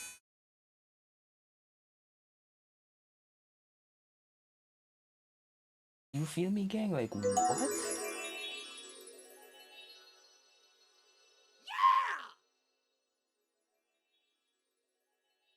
This don't make sense, bro. Guatemalan man Delfino Mora was killed in similar fashion. Nicholas Ayala, Anthony Malcolm, and Malik Jones were charged in connection to the incident and sentenced to 27, 30, and 33 years in prison respectively for murder and robbery. They were identified after the former uploaded a video of the attack to Facebook. As Malcolm was filming, Jones punched Mora in the jaw, causing him to fall, hit his head on the concrete, and suffer a catastrophic injury. Jones then took $60 from his wallet before he and the others abandoned him in the street. Mora, a father of 12 who'd been collecting aluminium cans to provide for his family, died the following day. Wow. Number 8. Jeff Bush. A 37-year-old Florida man was swallowed alive by a sinkhole on February the 28th of 2013 as he slept at his home in Cefna, roughly 15 miles east of downtown Tampa. Looking back on the incident, Jeremy Bush remembered hearing his brother, 36-year-old Jeff, shouting from his room. As Jeremy ran in, all he could see was a massive hole that had opened up where his brother's bed had been. He jumped to his rescue through the opening, as the floor was crumbling and dirt was still going down, but couldn't reach him. A deputy later pulled Jeremy out of the hole, saving his life. Unfortunately, Jeff couldn't be rescued, and subsequent analysis showed no signs of life in the sinkhole, prompting officials to abandon their search for him. The man's body was never recovered. Shortly before the home was demolished, A contractor released photos of the hole that had claimed Jeff's What? life. Because of the land's instability, the houses on each side were also reportedly condemned. Sinkholes typically open up when the foundation beneath the first layer of earth becomes cavernous due to erosion, either naturally occurring or influenced by man-made activities such as groundwater pumping and construction. A specialist from a geology consulting firm noted that there's virtually no area in Florida that's immune to sinkholes and that it's difficult to predict where they'll occur. Over 2 years since Jeff's death, after the area had been fenced off, the earth again opened up into a 20-foot deep hole in the same spot, but no locals were hurt or evacuated. Number 7. That's Carletha crazy. Foley. On September the 26th of 2021, actress Carletha Foley was found unresponsive by her teenage son at her apartment in Atlanta, Georgia. Foley, whose credits include Blood and Water, Choose This Day and Behind Closed Doors, had been shot in the head while she was sleeping. The authorities discovered a bullet hole in the apartment's wall and determined that Foley had been shot through it, based on the projectile's trajectory. Investigators found that the actress's neighbor, 22-year-old Maxwell Williamson, had been cleaning his handgun, but forgot that he'd left the round in the chamber. The weapon discharged, causing the bullet to pierce through the wall and fatally strike Foley in the head. Williamson, unaware of her death, had reportedly left a note on the victim's door apologizing for the damage. He was arrested and held without bond on charges of involuntary manslaughter and reckless conduct. Number 6. Duncan Lemp. Maryland man Duncan Socrates Lemp, aged 21, was shot dead by police carrying out a raid at his Potomac home on March the 12th of 2021. Lemp, a student and software developer, was associated with the 3%ers, a paramilitary anti-government militia. He was part of the Boogaloo movement, the followers of which have been described as being expectants or inciters of a second American Revolution or another civil war. A SWAT team conducted a no-knock search warrant. After the authorities had received reports, Lemp was in possession of firearms, which was allegedly prohibited by his criminal past as a juvenile.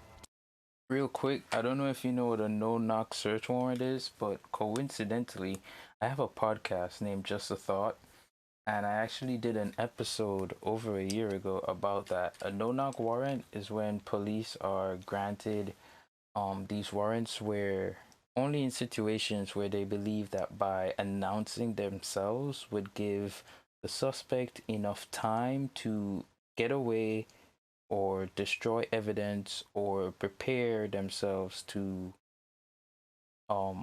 inflict harm on the police department. So no-knock warrants are a thing. It's when police could literally enter your home without knocking and alerting themselves. Like, you know how they have to be like, hey, freeze, this is police. They get to not do that. 2 versions of the March 12th shooting occurred in the months that followed, only one of which was I need backed to by stop the testimony obsessing of a with this. non-involved witness. The With this official spot report right claimed here. that after the SWAT team had made their way into the Like home, obsessing Lemp had too refused to much. comply with their orders to show his hands and get on the ground. I'm He was gonna shot, just move according to on. the authorities, upon attempting to confront the tactical operator with a rifle near his bedroom door. Leading up to the fatal incident, Lemp had been sleeping next to his pregnant girlfriend, Casey Robinson, who wasn't harmed in the raid. According to a witness report, the SWAT team had started firing and throwing flashbangs through the window before entering the house. Through their attorney, Lemp's family maintained that he'd actually been gunned down in his sleep and that law enforcement had issued no verbal commands upon making their way inside. Robinson was reportedly forced to remain in the same room with Lemp for up to an hour after he'd been killed.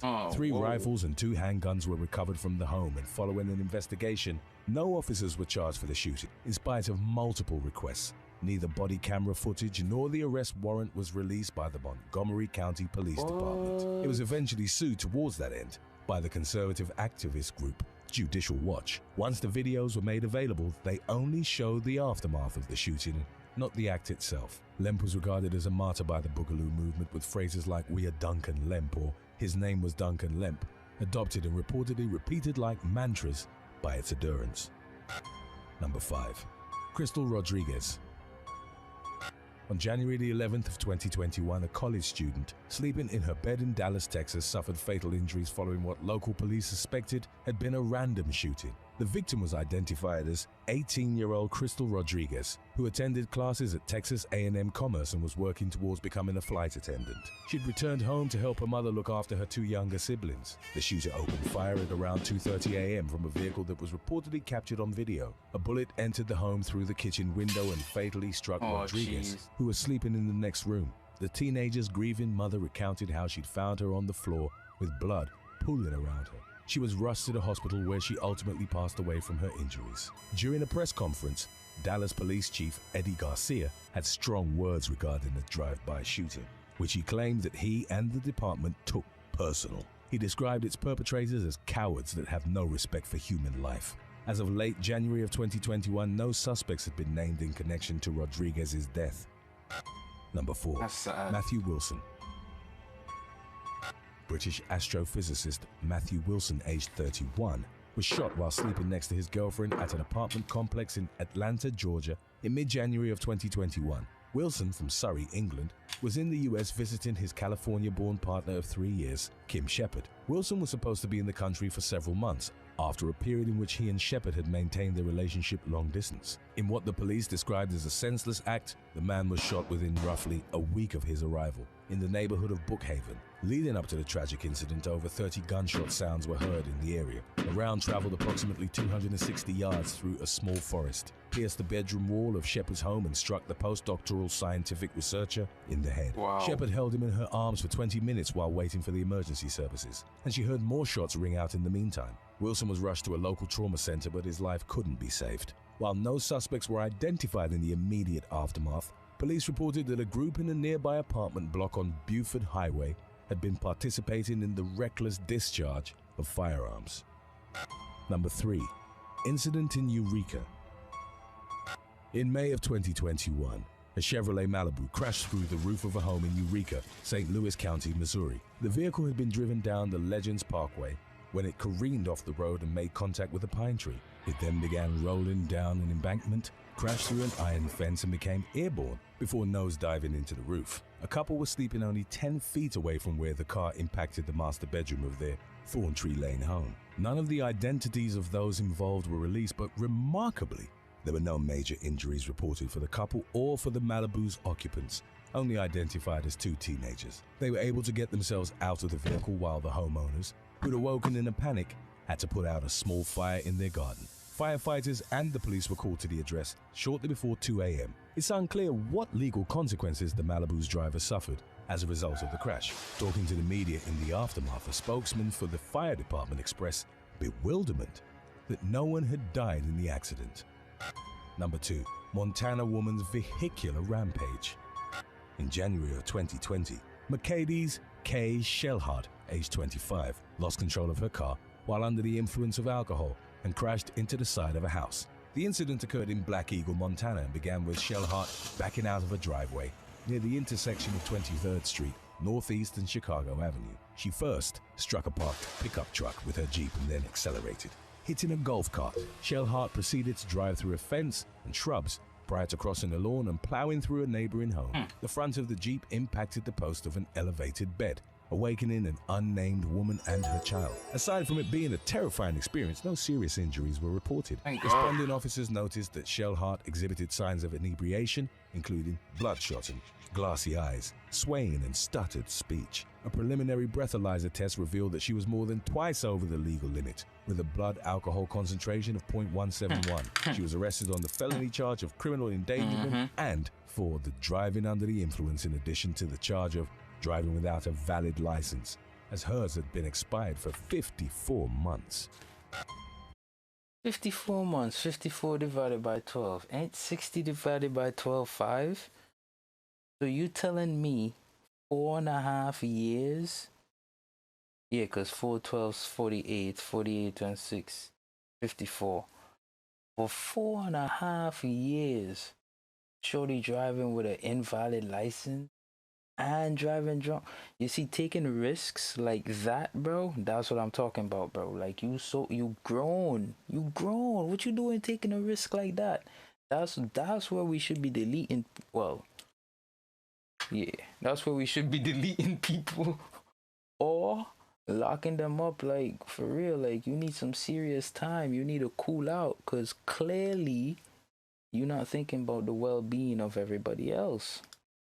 Number 1. Gilbert DeLeon. How many number ones you got, bro? In May of 2015, Missouri man Gilbert DeLeon was at the James River, southwest of Nixa, with his girlfriend, Shelly Johns. At one point during their day out, as DeLeon was wading through the river, he shouted to Johns that he'd been bitten by a snake. He then got out of the water and noticed that he had a bite mark on each leg, most likely from a venomous cottonmouth. Later in the day, the 37-year-old began feeling lethargic, but in spite of Johns' pleas, refused to go to the hospital. The couple went to bed, and the woman would later recall that DeLeon was snoring much louder than usual, a potential indicator that he'd begun struggling to breathe. The following morning, when Johns woke up, she found her boyfriend lying dead beside her. The authorities found no evidence in the house to suspect the death was caused by anything but a snake bite, an aspect that was subsequently confirmed by a coroner. Number 8. Unnamed New Jersey woman. Should have gone In to the June of hospital, 2017, son. a woman was Being too distracted by macho. her cell phone and fell through open doors in the sidewalk on a street in Plainfield, New Jersey. As shown by surveillance footage that was widely circulated online, the unnamed 67-year-old woman was looking at her phone while walking down Somerset Street towards one of two basement access doors. According to the police, they'd been left open due to a gas line repair that was being performed in the area. The woman ran into the door, then fell over it nearly 6.5 feet into the basement. She was helped by workers and subsequently taken to the hospital, but her injuries were reported as non-life-threatening. Her son, who also chose to remain nameless, told a media outlet that the woman was legally blind and a diabetic. He reported feeling fortunate that she hadn't been killed in the fall, while also mentioning that she'd been feeling ill and had briefly checked the time on her phone prior to plummeting through the opening. Number 7. Rianne Mayfield. None of that got to do with nothing, though. A woman from Chesterfield, Virginia, was left with a 2-inch gash in her forehead after she was struck by a cell phone while on a roller coaster in 2018. On June the 10th, Rianne Mayfield was riding the Twisted Timbers attraction at the King's Dominion amusement park for the first time. She suddenly saw a black object flying towards her, but couldn't identify what it was before she felt the impact of it hitting her in the head. Mayfield then felt something warm cover her face, which she quickly came to realize was blood. She could reportedly tell by the reactions of those around her that her injury was severe. Mayfield had been struck in the forehead by a cell phone which a man on the roller coaster had failed to properly secure in his pocket. The speed of the ride had turned the loose item into a dangerous projectile. The device's owner reportedly came up to Mayfield and apologized in the immediate aftermath, but she didn't get his name in the commotion, and it's unclear if he faced any legal repercussions for the incident. The woman received several stitches to her forehead and was left with a permanent scar following a painful recovery process that included weeks of headaches. A spokeswoman for the amusement park claimed that there were signs in place informing prospective riders that all loose articles must be fully secured at all times or stored. Mayfield was subsequently reimbursed for her season pass to the park, and new signs were placed in front of the Twisted Timbers stating that absolutely no cell phones were permitted on it. Number 6. Rosemary Ann Charsky.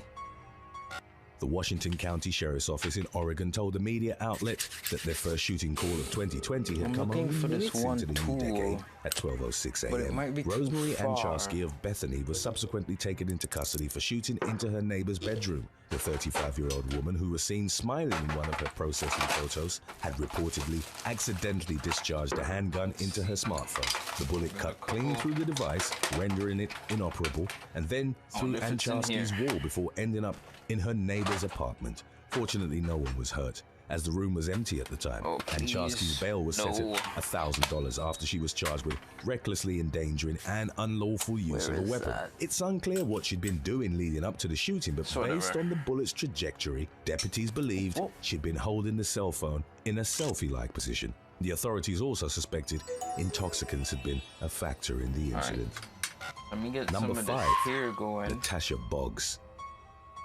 On May the 28th of 2017, an Ohio woman who was allegedly distracted while driving plowed into 3 teenagers after losing control of her car. 24-year-old Natasha Boggs, whose son was in the back seat of her 1999 Ford Escort, drifted over the fog line on South Main Street in Coventry Township. She struck the teenagers, who were reportedly walking along the stretch of the road which didn't have sidewalks. Amber Toma of Coventry Township and Taylor Galloway of Akron were both killed in a crash, while a teenage boy suffered broken bones and severe head injuries. Boggs tried to help them in the immediate aftermath. According to prosecutors, she later returned to her car and began deleting text messages off her cell phone. The case against her was largely built around the idea that she'd been texting and driving. While the evidence didn't directly confirm that accusation, it was clear that she'd sent and received texts prior to the 911 call she'd placed. Boggs denied texting behind the wheel and claimed that she'd actually been distracted by her son. While booked at the Summit County Jail, however, she told her mother that she might have fallen asleep. The woman had taken prescribed methadone earlier in the day, but investigators reported that she hadn't been under the influence. Boggs eventually pleaded guilty in March of 2018 to 2 counts of involuntary manslaughter, 1 count of vehicular assault, and 1 count of attempted tampering with evidence. She was sentenced to 6 years in prison. Number 4. Fire on Air Canada flight. In 2018, a passenger's phone caught fire while it was charging on an Air Canada flight from Toronto to Vancouver. The aircraft had not yet taken off from Pearson International Airport when the incident occurred. Passengers at the front saw black smoke rising from a few rows back, and before long, a number of people on the aircraft began screaming and jumping out of their seats. Talking to CTV Toronto, passenger Brandon Scott described the fire as a small campfire-sized flame. The crew was able to put it out while firefighters were called to investigate and clear the scene, ultimately delaying the flight for over 2 hours. The unnamed woman whose phone had erupted in flames suffered first-degree burns but was able to walk off the aircraft unassisted. Kathy Boot, another passenger, would report that she'd seen her attempt to stomp out the fire. The make and model of the cell phone wasn't specified, but the incident is believed to have been sparked by manufacturing defects in its lithium-ion battery. Number 3.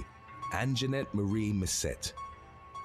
Florida woman Anjanette Marie Missette sparked outrage in May of 2018 through her mugshot, which showed her widely grinning after she'd instigated a car crash that would ultimately result in a woman's death while driving her 2011 Chevrolet Avalon on US Highway 27 in Orlando.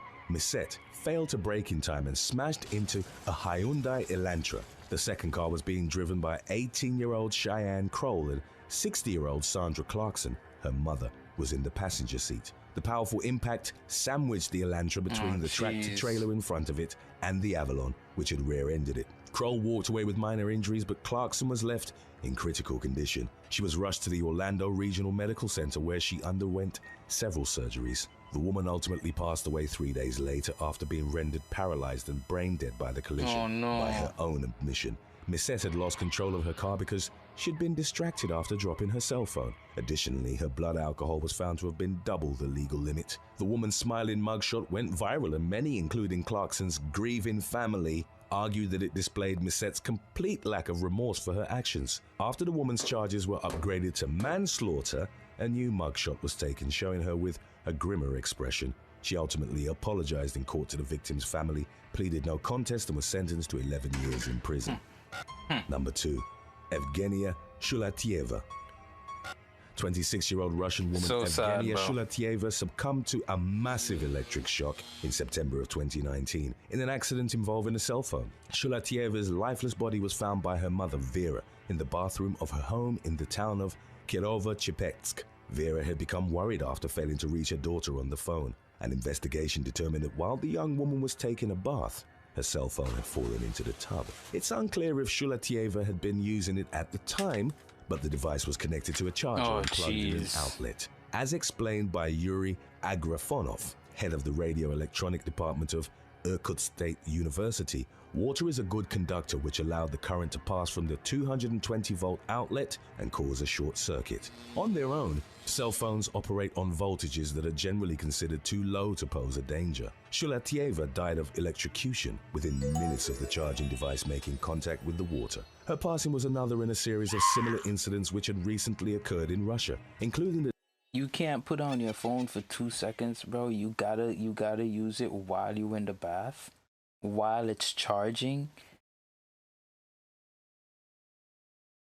I thought that was like one of the first things you learn as a child, bro. Like, you know, they tell you don't touch fire. You touch fire, you get burned. And don't run around with scissors. Don't they also tell you don't go plugging forks into the walls because you'll get shocked? Like, come on, bro. Anyways, I mean, it's a tragedy, you know, condolences to her family, but that's a real dumb way to go. That's a real dumb way to go. Don't ever write that on my tombstone, dear God. Please don't. The death of prominent poker player Lilia Novikova and martial arts champion Irina Rybnikova. Number 1. Attack on Gu Ping Han. In late August of 2021, a New York City Uber driver suffered a severe eye injury after he'd refused an illegal street hail in Manhattan. 45-year-old Gui Ping Han, a Chinese immigrant, was stopped at a red light when an unidentified man gestured to get his attention and demanded the driver give him a ride. Han declined and tried to explain that he couldn't take him as a customer. Only yellow medallion taxis were allowed to pick up street hails in the city, meaning that Han would have been breaking the rules by accepting the ride. The driver's window was rolled down at the time as he'd been airing the car out after a previous customer had reportedly been smoking marijuana inside. Without warning or provocation, the man who'd tried to hail him used his cell phone as a weapon and struck Han in the face.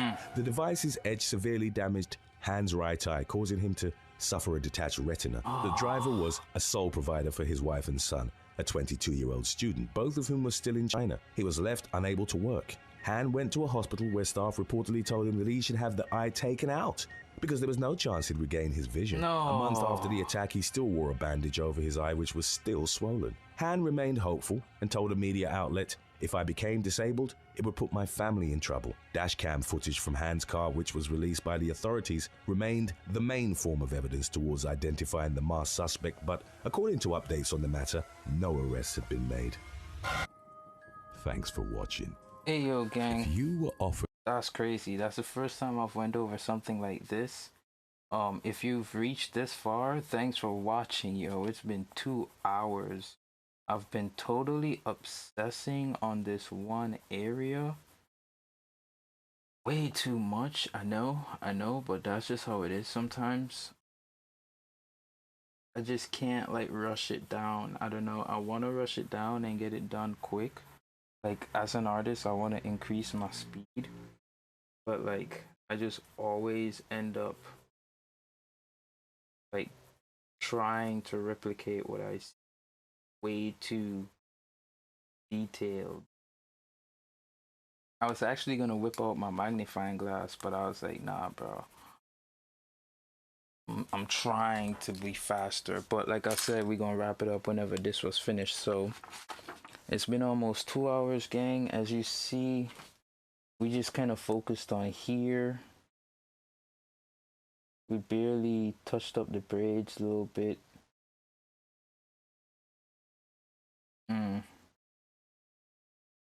I think I did a little bit on his ears. I think I did a little bit all around.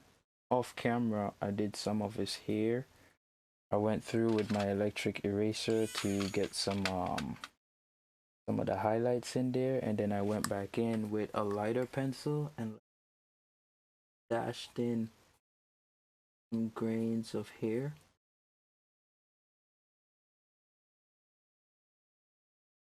Dash a few more real quick. Now, like I said, I'm trying to be quick, so I'm not gonna do this for his head. I'm just gonna do it here at spots where I believe a human eye will wander, or not wander, but rest. The human eye might rest around here, so you might notice this, but your eye may not necessarily rest around here. So I may not get too detailed in spots like this, spots like here, but I probably would spots like here, you know. So yeah, thanks for watching today's video. I just spent 2 hours working on this NBA drawing live for you while we watched this video, when an ordinary day turns to shot. And it really was just a compilation of videos, I guess, you know, but it was cool. I appreciate this. Thanks for the video. Drop a like, drop a subscribe, and once again, if you've reached this far, yo, I really appreciate this. I'm gonna just let y'all know I got some beats from like some legit producers, you know. I'm trying to take this artist thing more seriously. I make more than just visual art, but auditory art as well. I rap, and I'm getting ready to drop these songs soon, so look out for that. And when I do, I'm gonna let y'all know, you know what I mean? So I'm gonna see y'all in the next one. All right, bye everybody.